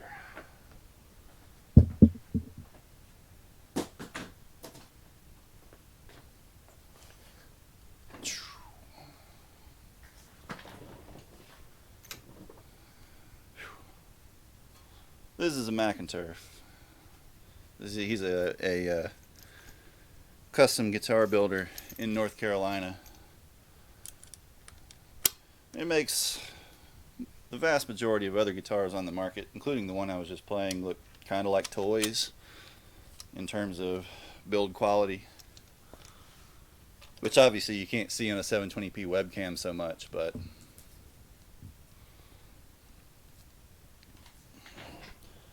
the quality of the finish, the quality of the fretwork, the quality of basically everything on it is vastly, vastly superior to even that custom shop Gibson I was just playing. Now where'd my pick go? I set it somewhere. Ah, there it is. It's behind the monitor. Doo-ba.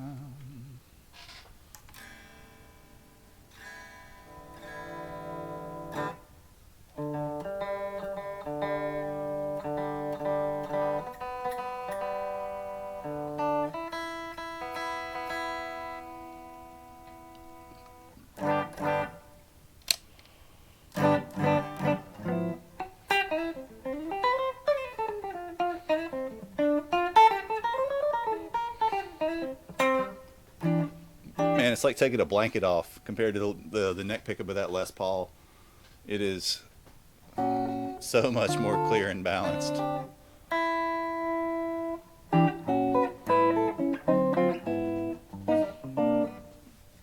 Yeah, this is a nitrocellulose lacquer on the top, and he's a real expert in spraying nitrocellulose. You're getting like this super, super high gloss sheen.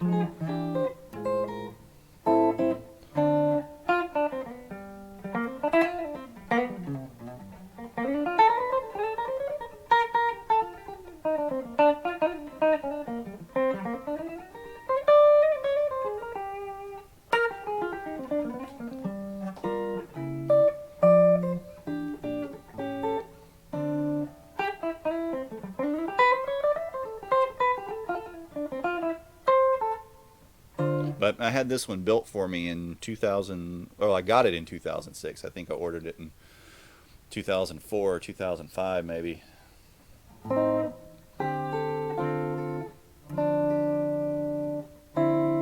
But so, like the shape of the neck profile, the width of the neck is a little bit wider than normal. Yeah, there are. There are guitars made out of pretty much everything. There are guitars made out of stone. Zerberus guitars from Germany. Several companies make carbon fiber guitars.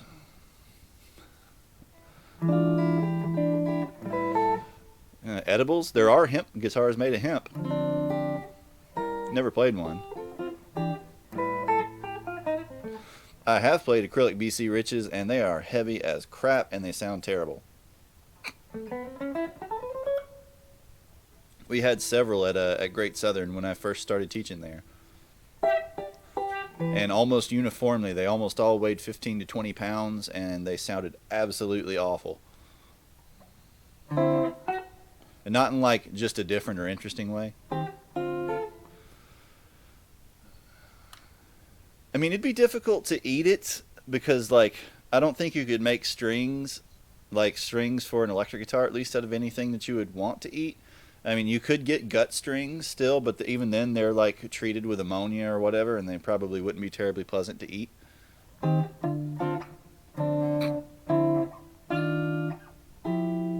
Have menudo guitar. Yeah, but did you see a guitar made out of a wooden shoe?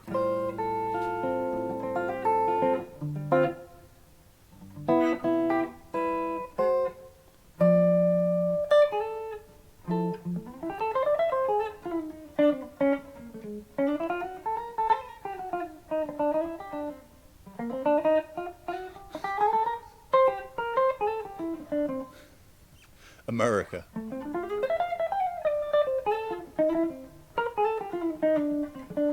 Man, I don't know if you guys can hear it. I don't know if it translates via the stream, but this guitar sounds so much better. This neck pickup especially sounds so much better. Man.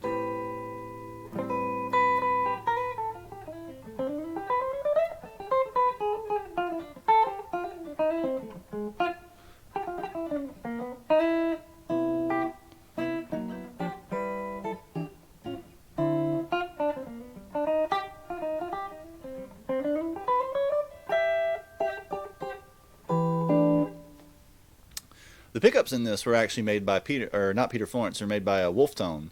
But they were custom wound for this guitar. They're not actually McInturf pickups.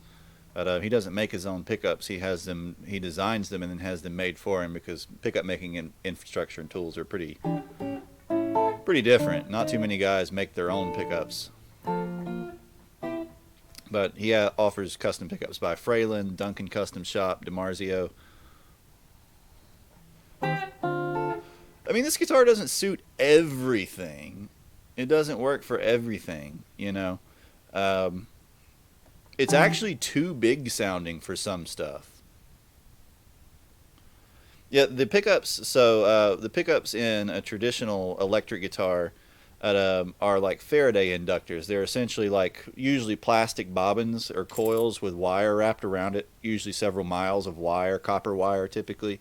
And then bar magnets usually up underneath the bottom or in the middle of the bobbin in one way or the other with different compositions, either alnico, nickel, cobalt, or neodymium's becoming more popular, or various types of ceramic magnets.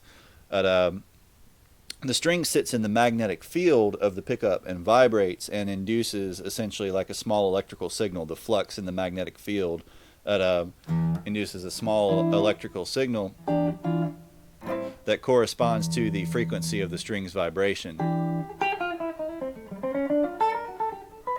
And there are all kinds of different archetypes, different styles. These are humbucking pickups, and there are single coils and, you know, P90s and a million other types of pickups. P90s are a type of large single coil. Humbucking pickups are kind of like two single coils wired together in series.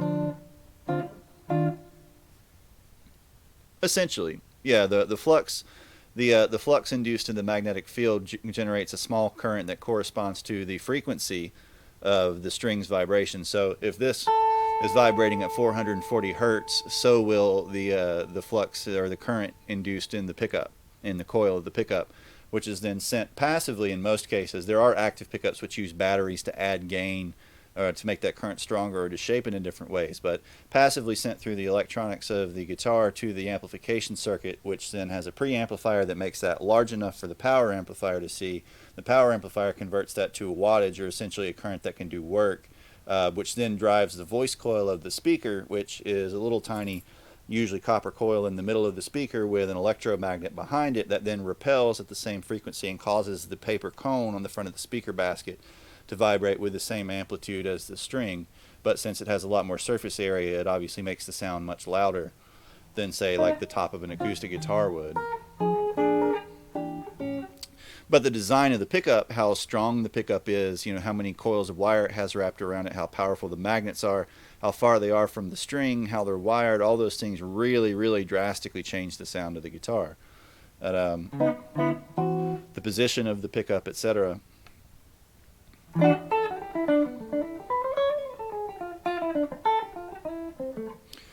They're kind of like, sort of like the microphones for the string, so to speak. They're not literally microphones, but serving that purpose. Some microphones use a similar principle too, but they're usually not literal microphones. Unless they're like old gold foils that are super microphonic and can actually pick up like all the extra noise around them.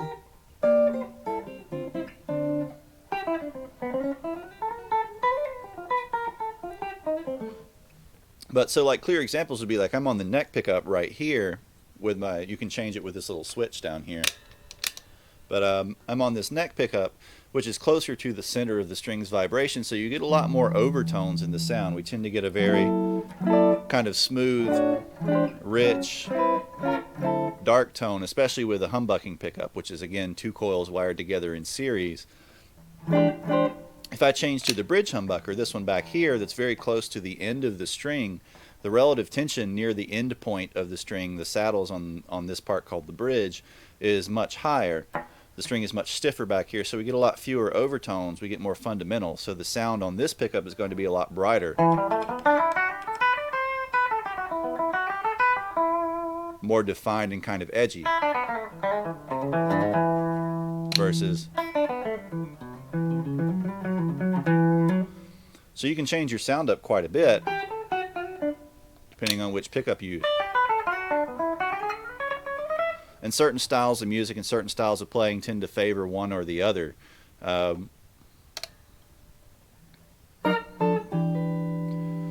With these types of pickups, humbuckers, most of the sort of passively induced noise, like 60 cycle hum, is actually being canceled out because of the slight desynchronizations between the wiring of the different coils, essentially. Like if we took just a plain single coil pickup, you would hear some 60 cycle hum coming from the wiring or noise coming from the lighting, all that sort of stuff. But then typically if you flip in another pickup, you get a little bit of phase cancellation, and those frequencies tend to cancel each other out, which is why these are called humbuckers. They have the side effect of being a bit darker and a bit thicker and higher output than single coil pickups would be.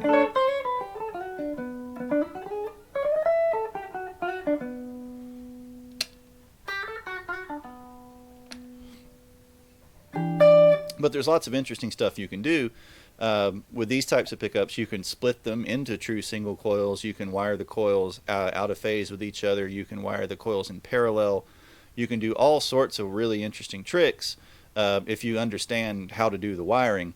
This particular guitar, I had the pickup maker make the neck pickup with the magnet reversed, like the polarity of the magnet flipped essentially on the neck pickup, so that when we use both pickups together, they're magnetically out of phase with each other, which cancels out a lot of low end. There's John with the engineering explanation. But by being out of phase with each other, it gives us this very honky kind of sound.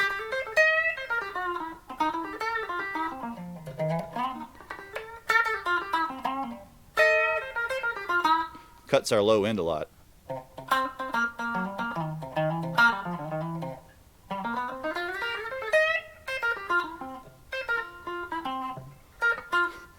No, see, Alec, you can use science for good. You can use it to make guitar pickups and other awesome things.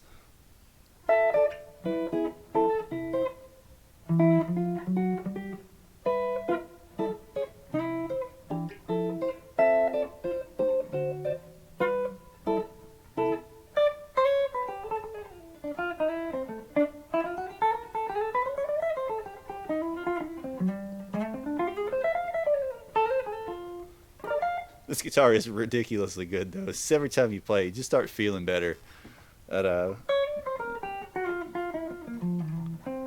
It's just too heavy to play for really long periods of time. It's about 9.5 pounds, which is pretty chunky. But so it starts to really get your shoulder after a while. But it plays so well and sounds amazing. It's actually chambered as well, which is what this hole is. The chamber inside of the guitar is tuned to a specific frequency by the builder, but to help prevent dead spots on the neck, sort of places where frequencies cancel each other out. And it gives you very even sustain at different points of the neck. Especially this note right here, this G. On the 12th fret on the G string, on most guitars this dies in a second or two. Especially guitars with any kind of chambering, dies out in a heartbeat. But he actually did like structural analysis, like he built hundreds and hundreds and hundreds of prototypes by hand, and then played them and tested them and analyzed them on a spectrograph to see, like, okay, well, if I change the chamber by this size, or I change the opening by this size or this location, you know, we get spikes in this frequency range, we get problems in this frequency range, etc., till he found just the right one, so to speak. Like, he has thousands and thousands of recordings of the guitars that he's built, so he can analyze, like, okay, this wood and this chamber and this whatever created this effect, you know, this sound, this sonic signature. He's a pretty hardcore dude.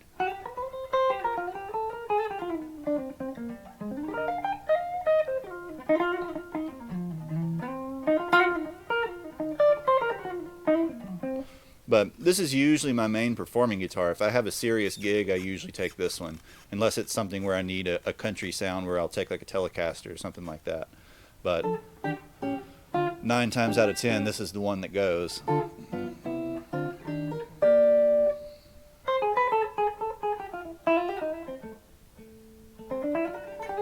Which is why John wants it so bad.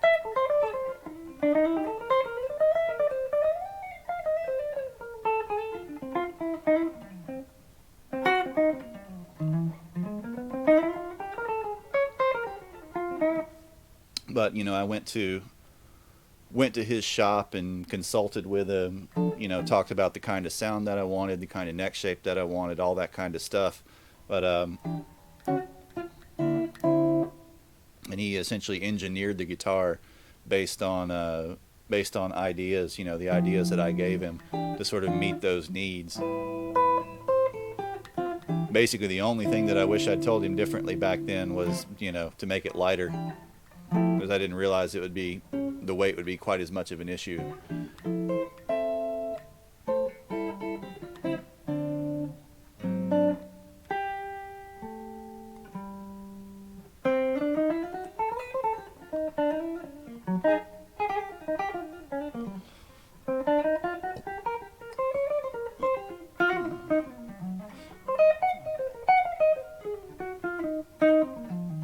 Phrasing? What about phrasing?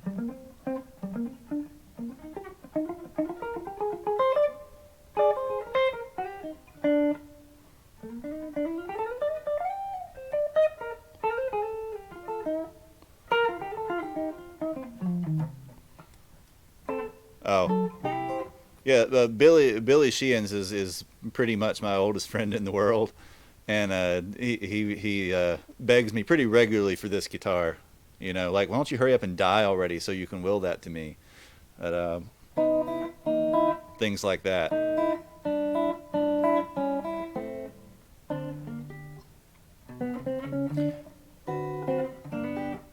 He actually picked it up for me from the builder too, and he was visiting his family in North Carolina. Yeah, all of my friends have guitars that I own that have to be willed to them apparently.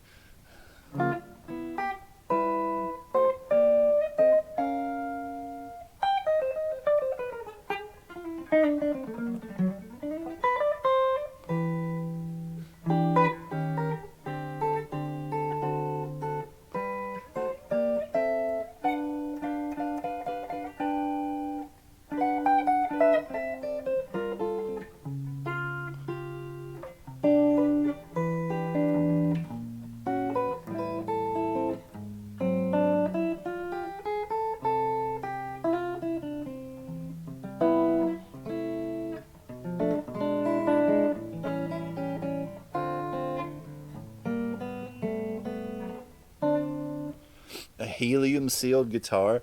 Do you mean like well, so I guess it would depend on what everything was mounted to. If you're talking about like an exoskeleton, like a rigid exoskeleton with some kind of inflatable or fillable material, there actually are inflatable guitars. I can't remember the name of the company that made them, but they were sort of a gimmick for a while. But the guitar parts sounded reasonably normal because the pickups and the neck and stuff were all still rigid parts. They just had, instead of a body, they had, a blow up back.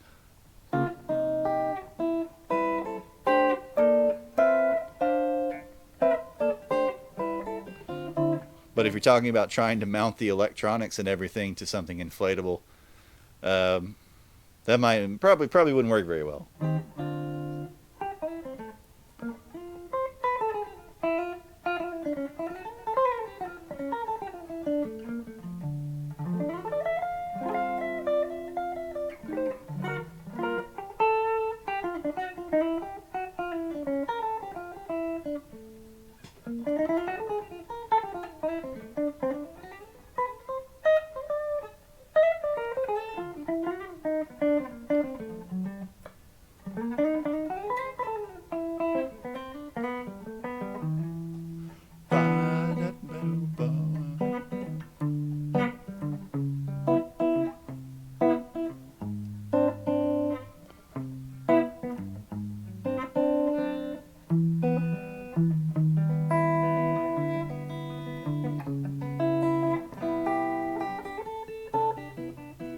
I mean, there are lots of ways to make a guitar light.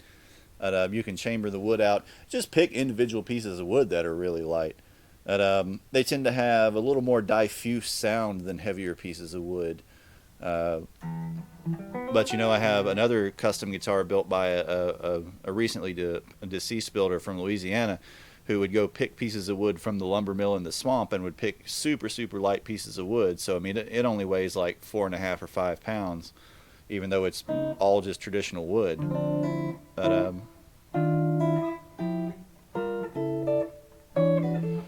balsa wood. Gibson made guitars out of balsa wood in the 80s and 90s.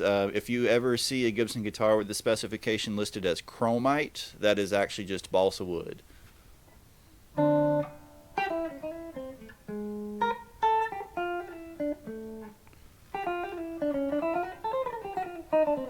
Ooh, hold on a second.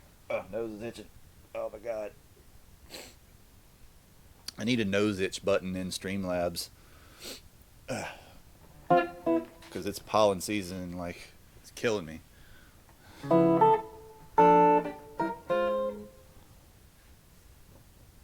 It could. It would be interesting. Like if there's no rigid medium for at least the sort of witness points of the strings and the electronics to mount to.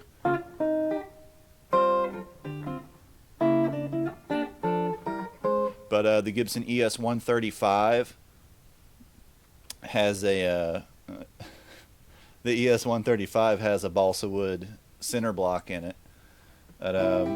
And they made several variations of like Les Pauls and stuff like that that had chromite bodies, as they called it. They don't necessarily sound bad. They usually don't have a lot of personality. The 135 sounds great usually, but it's a big hollow body. It's maple laminate top and back hollow body, and it's just using the chromite as a center block. On the 137s, they changed to a mahogany center block, I believe, though. Yeah, dude, it's rough. Like, I've been trying to work in my garden, we planted my tomatoes and beans and all that sort of stuff, and just like, it's killer, absolutely killer.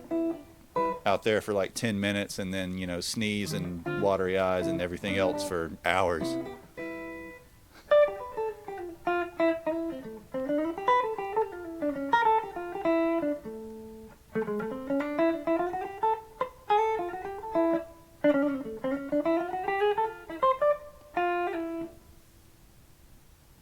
Let's see.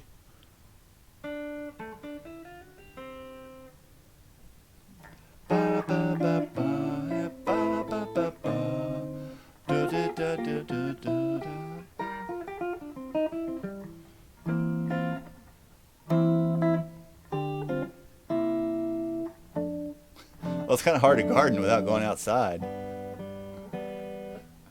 I normally don't go outside. But I do like my garden. I do like gardening.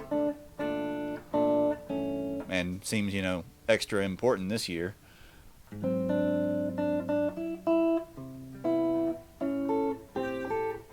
Absolutely cannot wait until the fresh tomatoes and peppers start rolling in.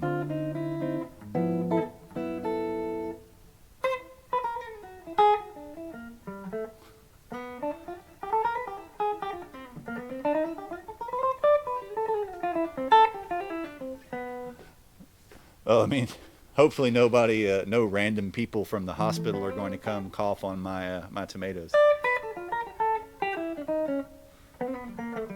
Plus, they're all in deep bed gardens, which, you know, can't really transfer indoors.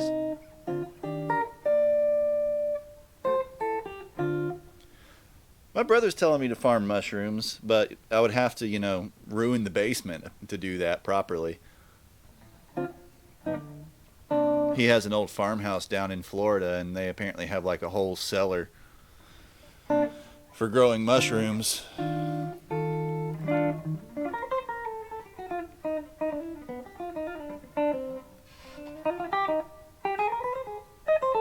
But I keep all my guitars and amps down here in the basement, and I really don't want it to be that damp.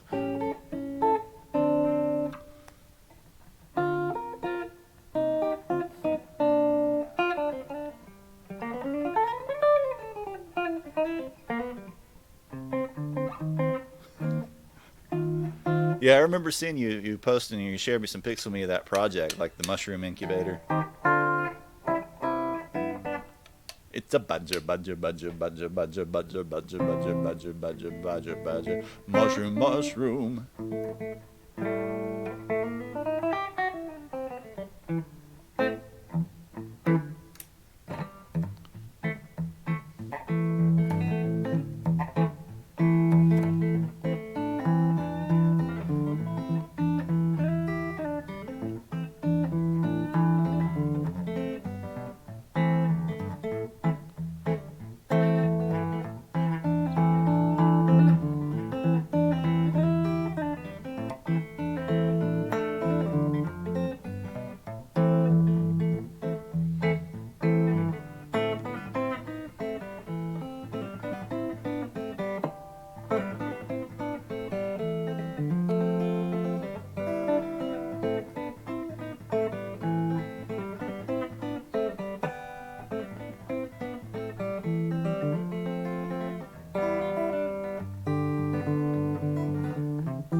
perfect soundtrack for coelacanth hunting.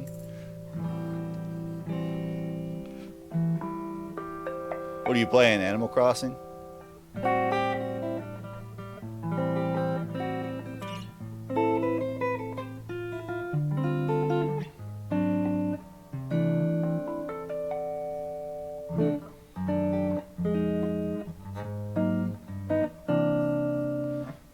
That was a piece called Windy and Warm. Chet Atkins has done it. Doc Watson's done it. Lots of people have done it. It's a cool little piece. I can't remember the name of the guy that wrote it, though. It actually, neither one of them wrote it. Some other dude did. But it's a cool little piece. Yeah, it's one of Peter's favorites, too. I taught it to Peter years and years and years ago.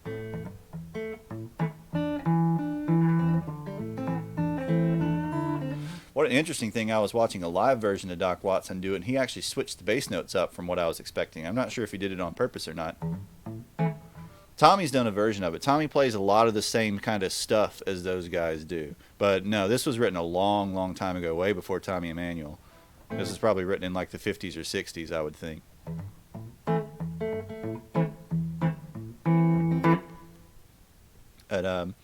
And Chet did a very similar song. I'm not sure if he wrote it inspired by this or if it was written by the same guy, but that was used in an insurance commercial, maybe a Geico commercial or maybe something like that. That way, like.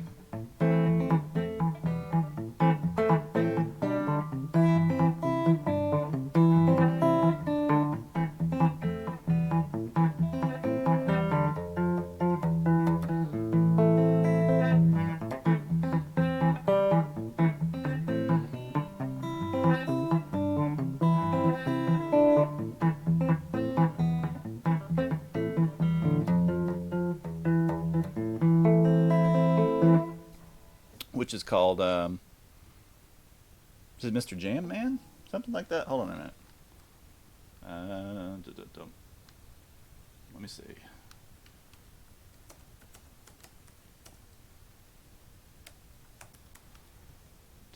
What was that song called? Just Jam Man, yeah. Which is a much easier song, but with a similar sort of feel.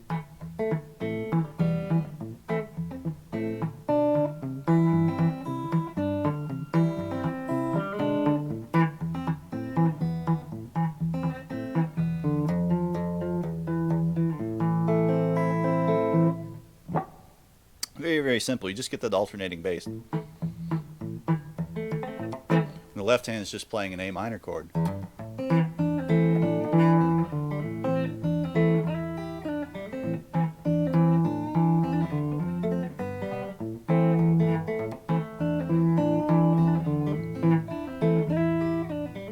But yeah, I was watching a live version of Doc Watson play that, and he switched the bass notes, which totally blew my mind. It's really hard to do.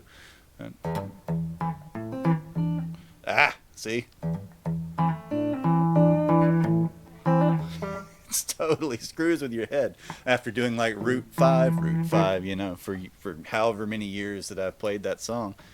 And Doc had this where he switched and he played the 5 first and just... I said, I'm not even sure if he did it intentionally, but...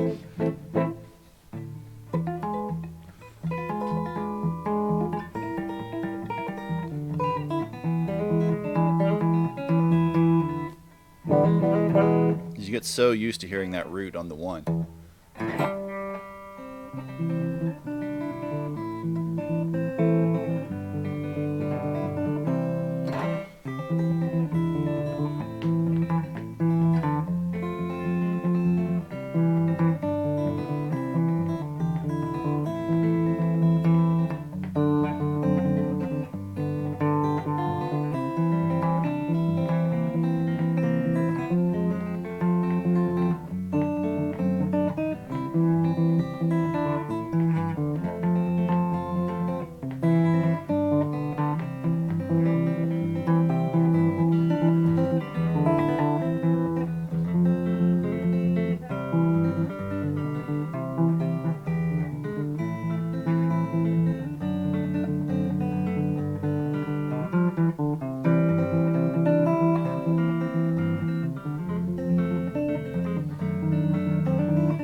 school Doc Watson, or kind of his version of Don't Think Twice.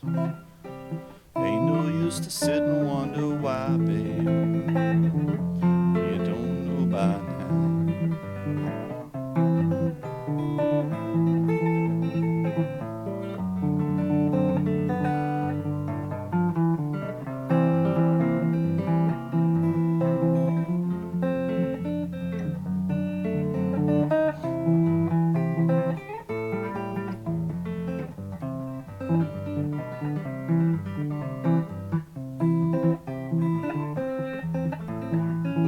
Oop, hold on a minute. I gotta. What's this? Oh, okay. I got an achievement from Twitch. Who knew?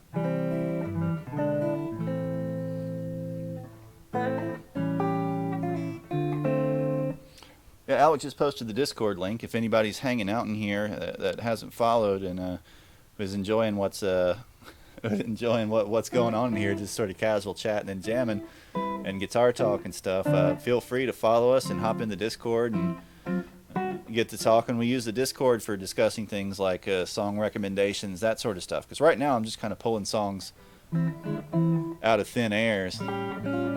But I would absolutely love to teach and play songs that my viewers are interested in. I'd work out transcriptions of them and those sorts of things. And so that's what we're using the Discord channel at the moment for, so I can start kind of building up some ideas for future streams.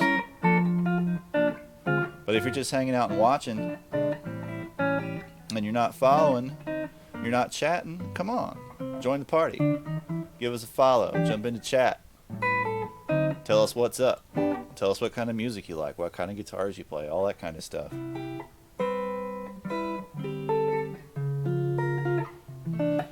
The achievement is called Like Clockwork, which is to stream on 7 different days or distinct days within a 30-day period. I already beat the one for streaming for like 5 hours or whatever a while ago. I mean, it's kind of appropriate for Twitch.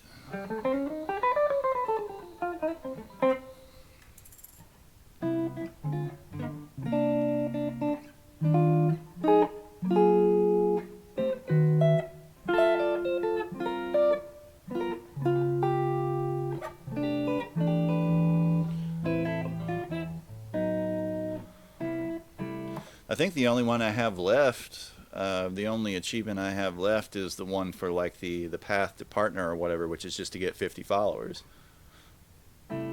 So again, if you're watching and not following, hit that follow button. It would certainly help me out, and we'd love to have you in here. Margaritaville is going to be one of those songs where when I get the whole like donation button set up, if you donate me like $5, I'll play Margaritaville. But I am not playing Margaritaville of my own accord.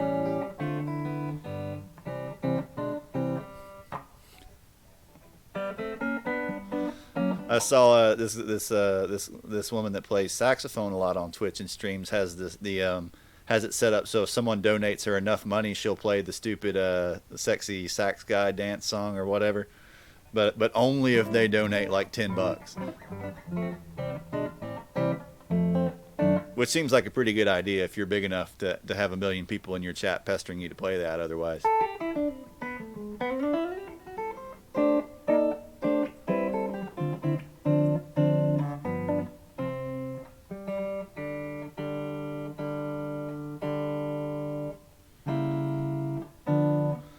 Well, I'd have to learn them. That's the thing.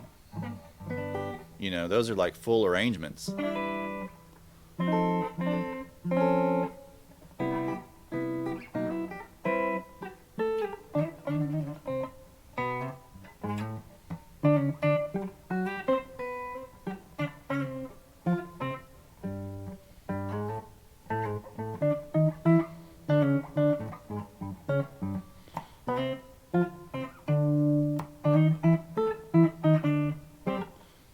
I'd play Freebird for $100.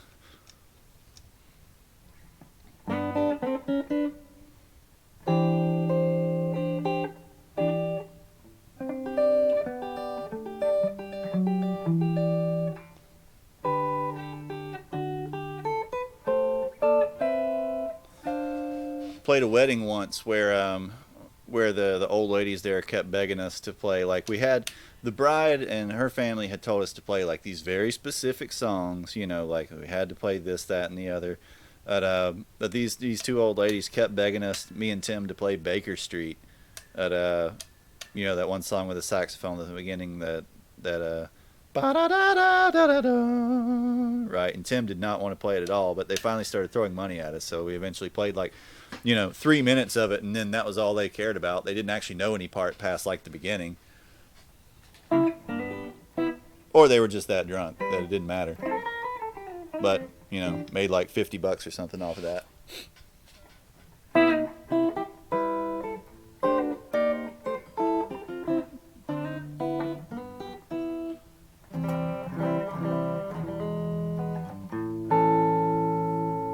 Hmm.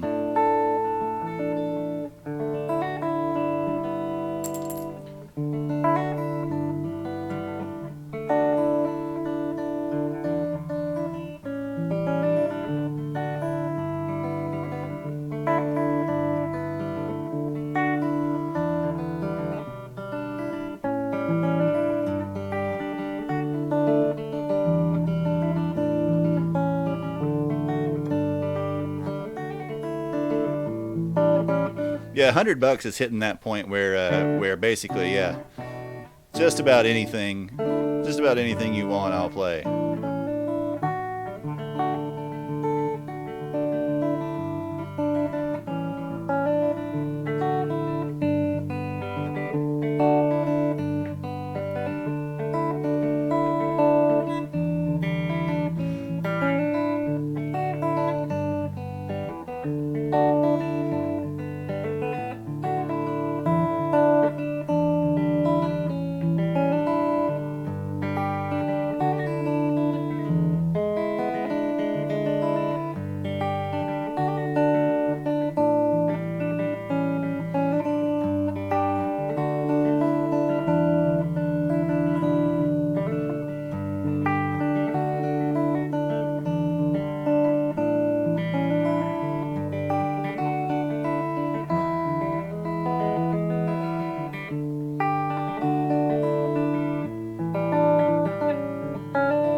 Nyan Cat.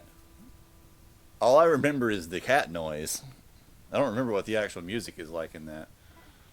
Nyan Nyan Nyan Nyan. Then there was Nyan Waits, which is Tom Waits going yeah da da da da da da da da.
Oh, the time we went out to like the guitar stores and pawn shops with Tyler.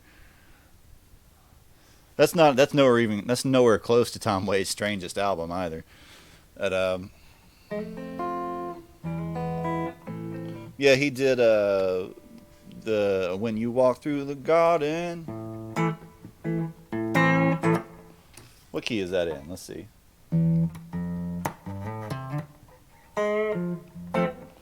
Is it in C? Or is it in G? I think it's in G. Hold on a minute. Let me tweak my tone a little here.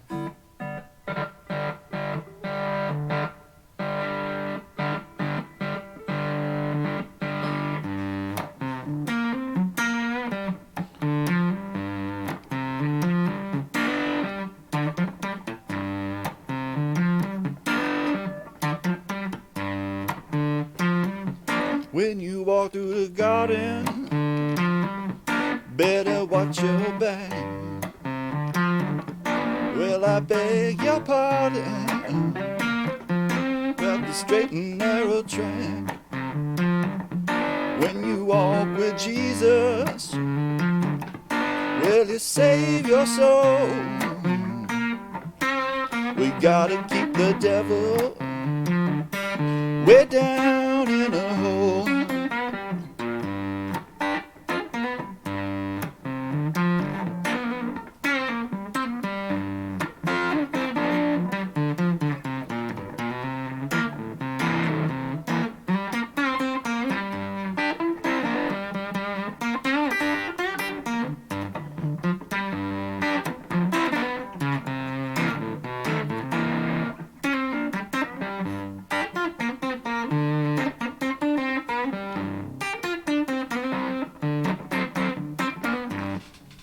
Tom Waits actually wrote that song. In the first season, it's the Blind Boys of Alabama doing it. Doing a really, really cool version of it. But Tom Waits has this whole little subset of songs every few albums he comes out with where he basically writes gospel songs. You know, usually based on older church tunes and stuff like that. But he kind of does his own spin on them. Yeah.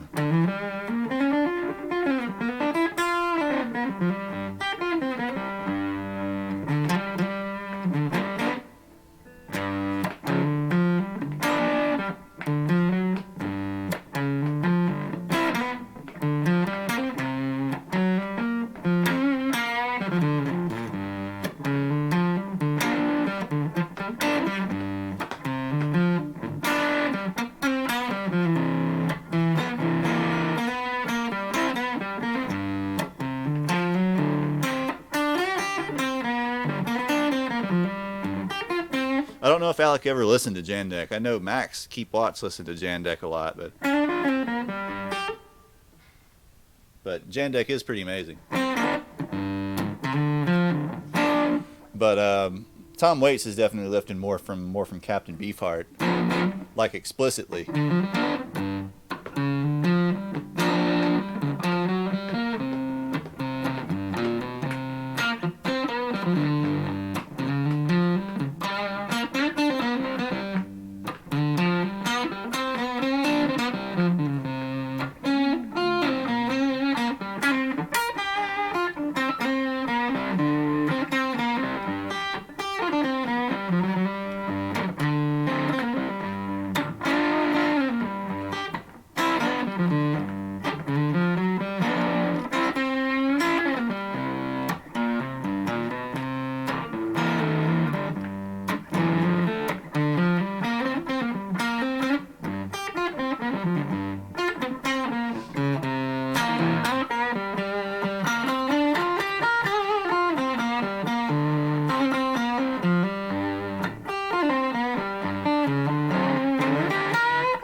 This tone is so like, the low end is so super loose.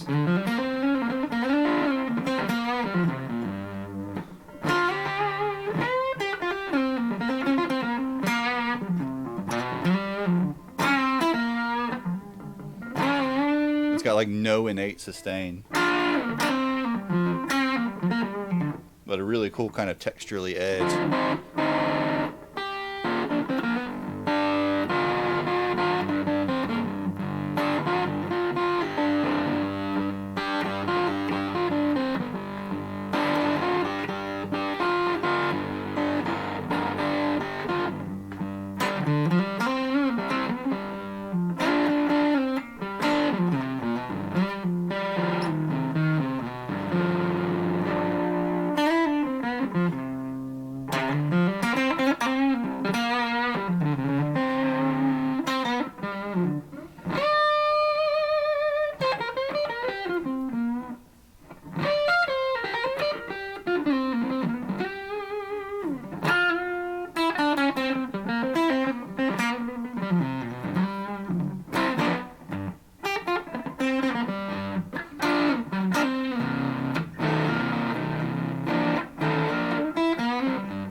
like that sound with this guitar at all. I don't like that sound with humbuckers at all. I don't like that sound with single coils.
Change away from hybrid for that.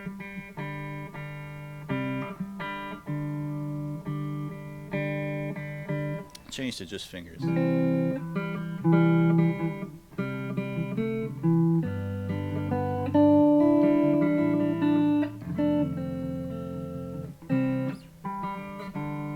G string still a little sharp.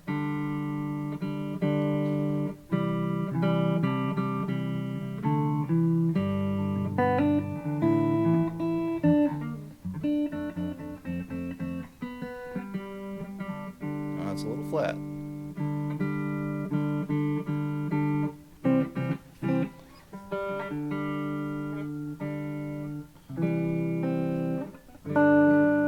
Probably the only person it bothers, but I definitely notice it.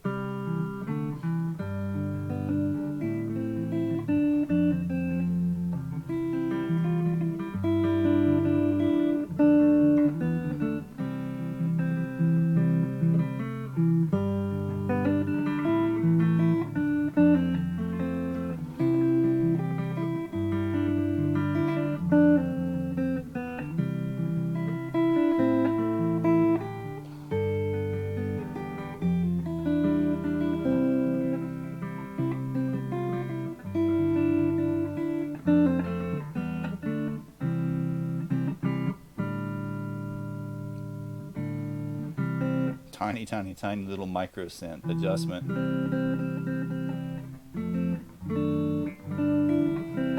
but it's still enough to bug me.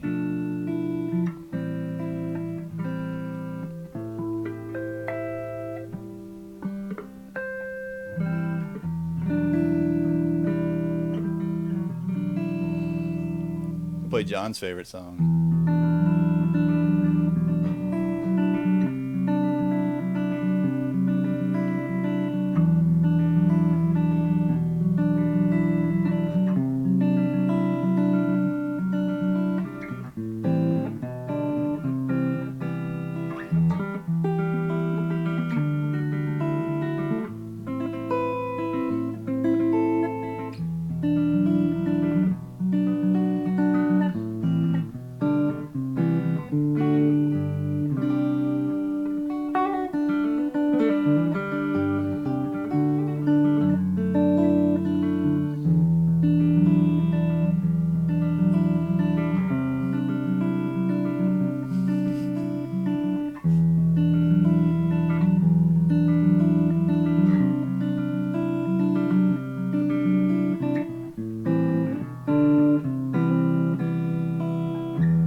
He still breaks it out every now and then, but it's like he's forgotten how to play it.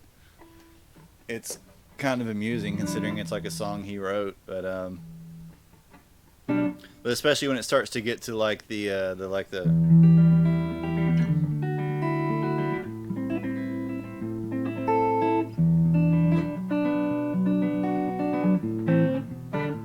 especially starts to get right here. He's like,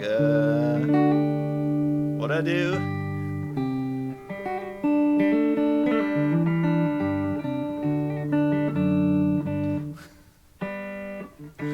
You know, as cliche as it is, it's like still a super useful song. If I'm playing a new acoustic guitar, I kind of go to that song because I know what so many guitars sound like on that song.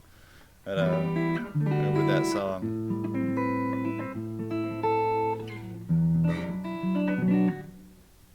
I haven't played a really great acoustic in a while though, or new acoustic that is.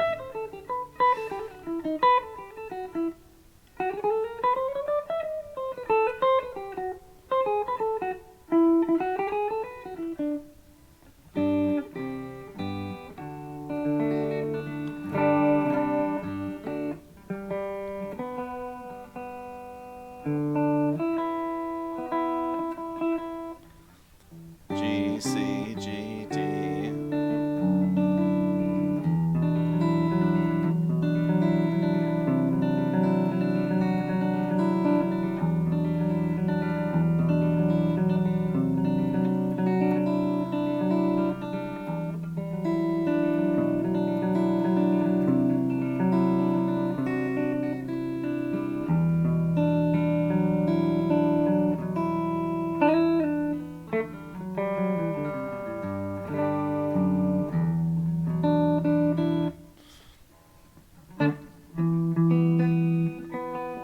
Well, yeah, if you haven't played him in a while, probably definitely need to set him up.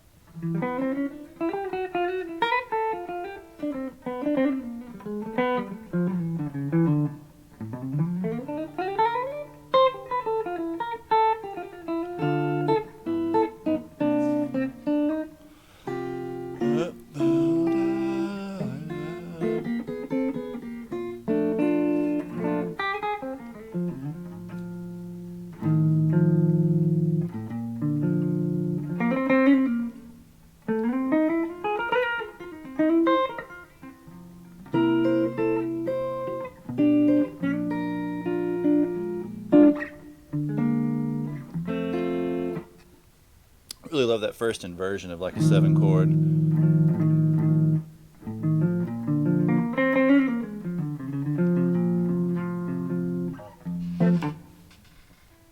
You ought to be playing them, dude. They're amazing guitars.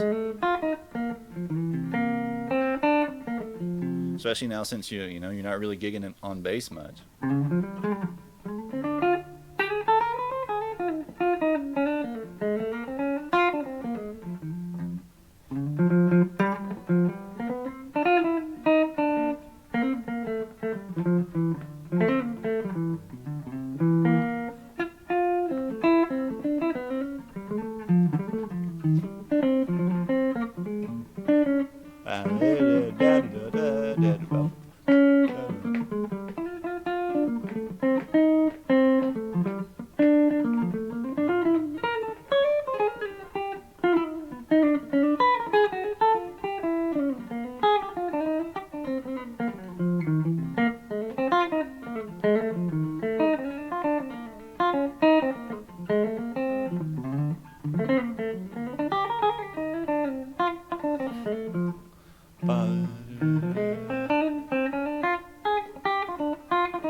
Well, you gotta learn how to play with yourself. Wait.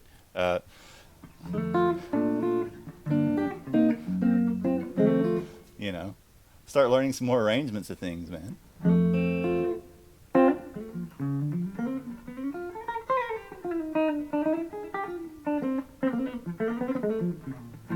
I mean, that's something to do.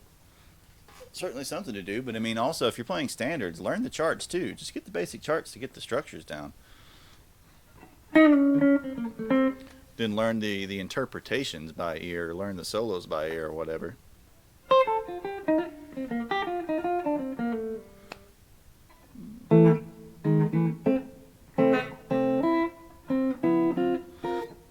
But don't you have like a whole recording setup? You could record bass lines and, you know, use GarageBand for drums and everything.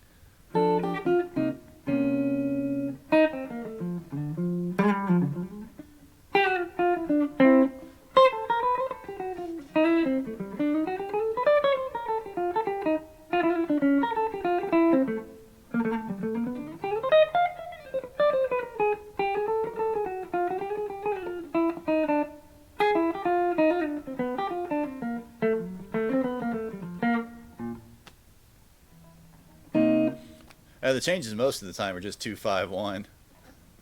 2-5-1, 2-5-1. Just endless cycles of 2-5-1s. Occasionally you get a 3-6 2-5-1, which is still really just kind of a 2-5-2-5-1.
That part's hard to do. That last little bit, that simple little.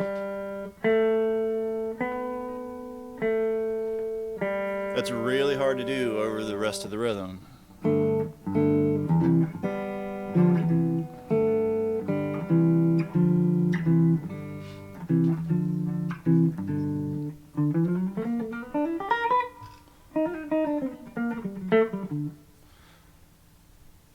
Well, yeah, I mean, it's more challenging to learn anything by ear as such, but I mean, that's the reason that like the lead sheets exist, so you can get like a quick idea of what the basic outline of a song is, and then you can dedicate your ear to understanding how that's interpreted, how to voice all the chords, how to make all the substitutions, how the rhythmic feel is, etc., etc. Because ultimately, once you go through enough of those standards, you start to realize that the vast majority of them, especially from the sort of Great American Songbook time period, the stuff from like, you know, the Dixieland era on up through the swing era, all tend to be really, really, really similar structurally.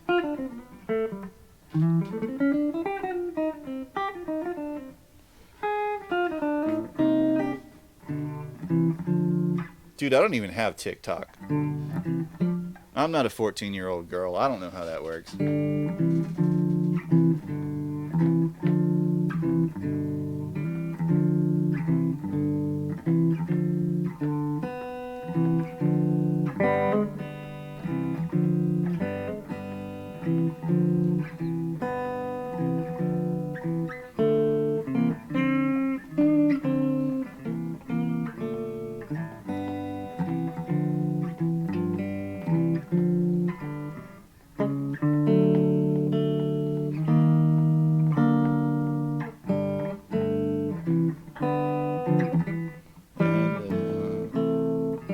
God, that's hard to do right. Gotta figure out the exact fingering to get that right.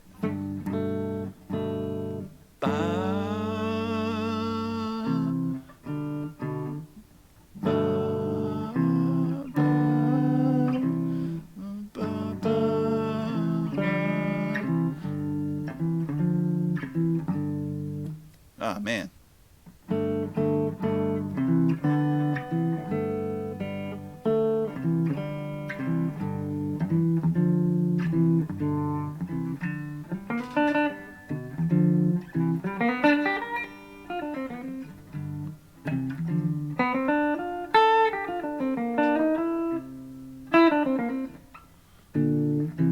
That's a really cool example of like modal harmonization. You know, it's really just using the Mixolydian mode for every chord. But then when it changes to that C7 using C Mixolydian, we get the sound of G Dorian, so suddenly it sounds like we're shifting to a minor chord.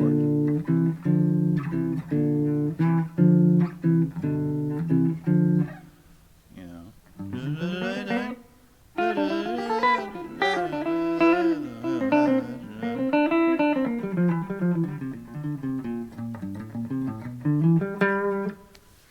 Yeah, we're coming right up, right up on 3 hours. Probably call it shortly.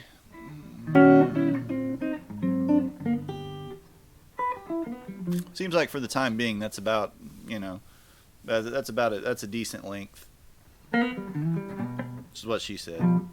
Ha, take that. Where's Brett when you need him?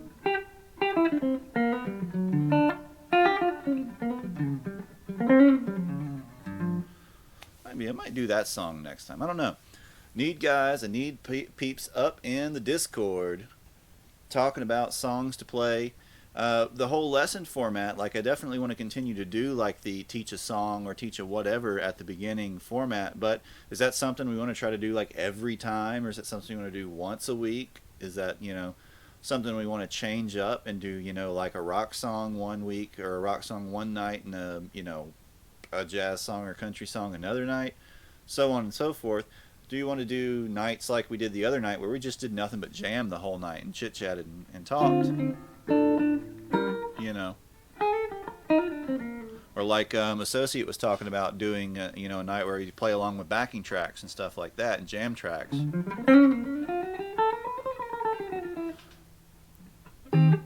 Could also do stuff where, you know, we just do straight up practicing, you know, like practice techniques, those kind of things. Or, we've talked before about doing streams where, you guys watch me learn a song that I don't really know, or arranging stuff. All those kind of things we need to be talking about in the Discord. Get everybody in on the discussion. So if you're currently watching, you're not following, hit that follow button, because we're probably about to wrap it up for the evening. Hit that follow button, jump into the Discord, drop that Discord link before we wrap things up for the evening. If you're not following, we'd love to have you in our community and talking, getting more ideas about the kind of things that you'd like me to play, that you'd like me to discuss, teach, whatever it's going to be.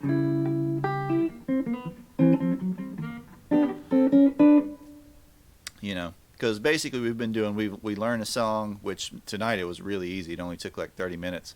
But we learn a song and then just jam for the rest of the evening. But if we had some more structure, some more things to do, more people in on the discussion, it would be amazing.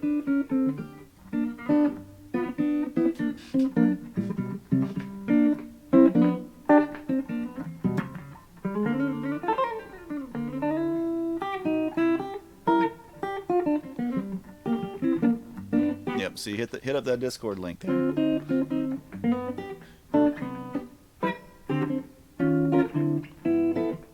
And feel free to use it for anything, stream related or anything, guitar, music discussion related. Trying to build ourselves a little community here.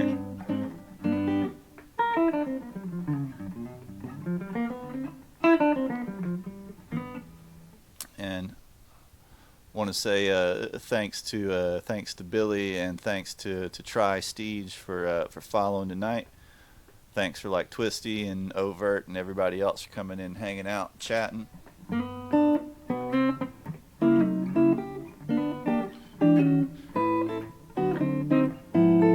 But I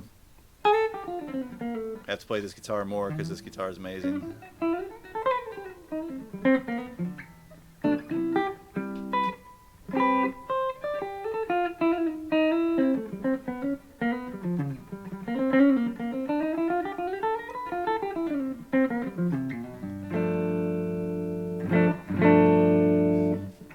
But, if anybody's got any last questions, any last comments, drop them there in the chat.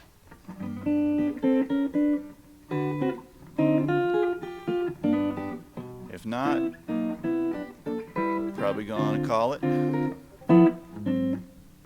Go fix a bite to eat.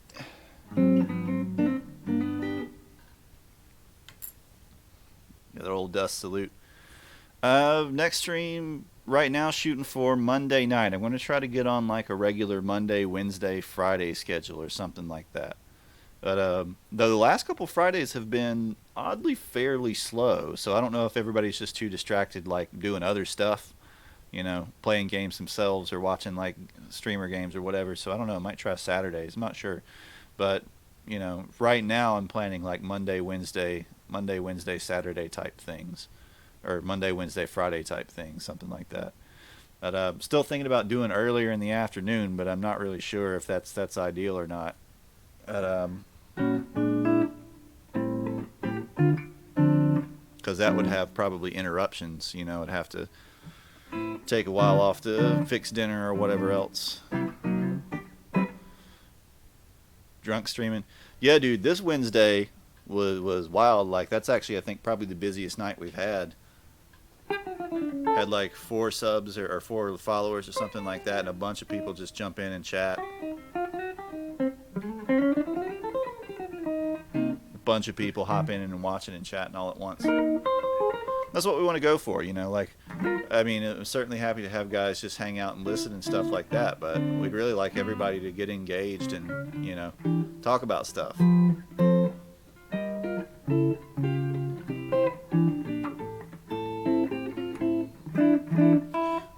Drunk streaming. I don't know, dude. It takes a lot of booze to get me drunk.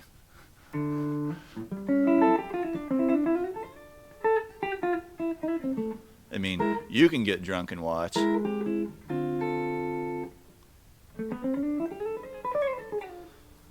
No, dude.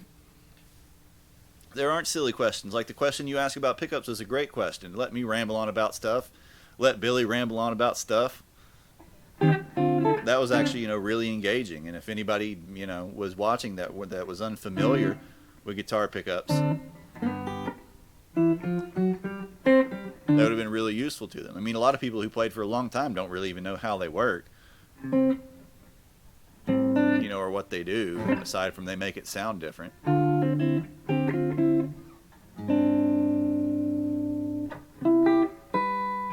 But, there's tons of technical questions and stuff like that we can address.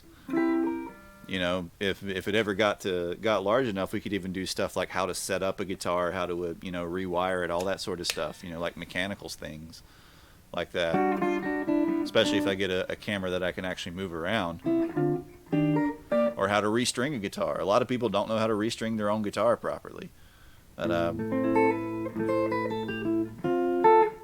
and I can show you how to do it in about 10 minutes, and you'll never have to pay somebody to do it again.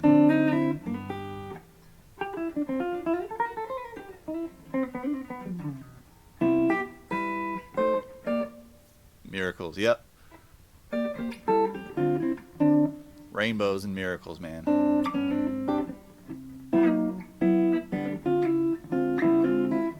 And Alec, go see if you can guilt trip Max into showing up. I don't know where his butt's at.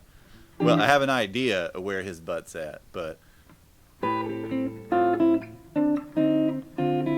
be like, yo boy, making me do all the mod work by myself.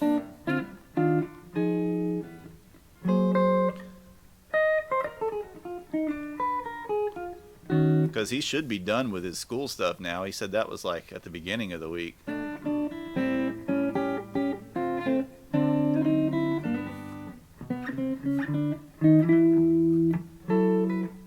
You guys have an oddly antagonistic relationship lately.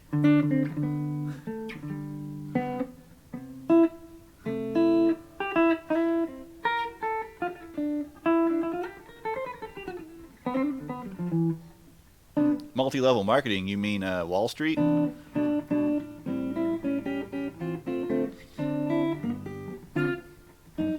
mean fiat currency in general?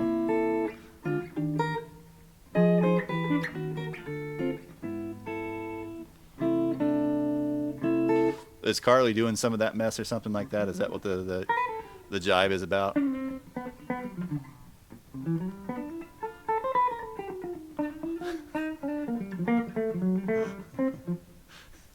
I'm going to go back and watch the stream and get mad at you for making fun of multi-level marketing. Are they body wraps? Is he involved in the body wrap business? We're making fun of Keep Watch, who's been conspicuously absent.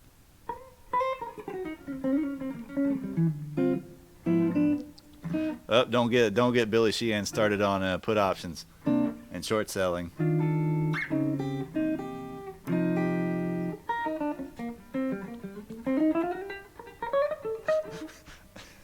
Anyways, body wrap me now, baby. Clip that. Anyways, I guess we're going to call it a night. I'm going to go fix something to eat. Thanks everybody for hanging out. If you want to go back and check the lesson for the song, it was super easy. The Ziggy Stardust, super easy. But I'm going to type a goodbye in the chat here.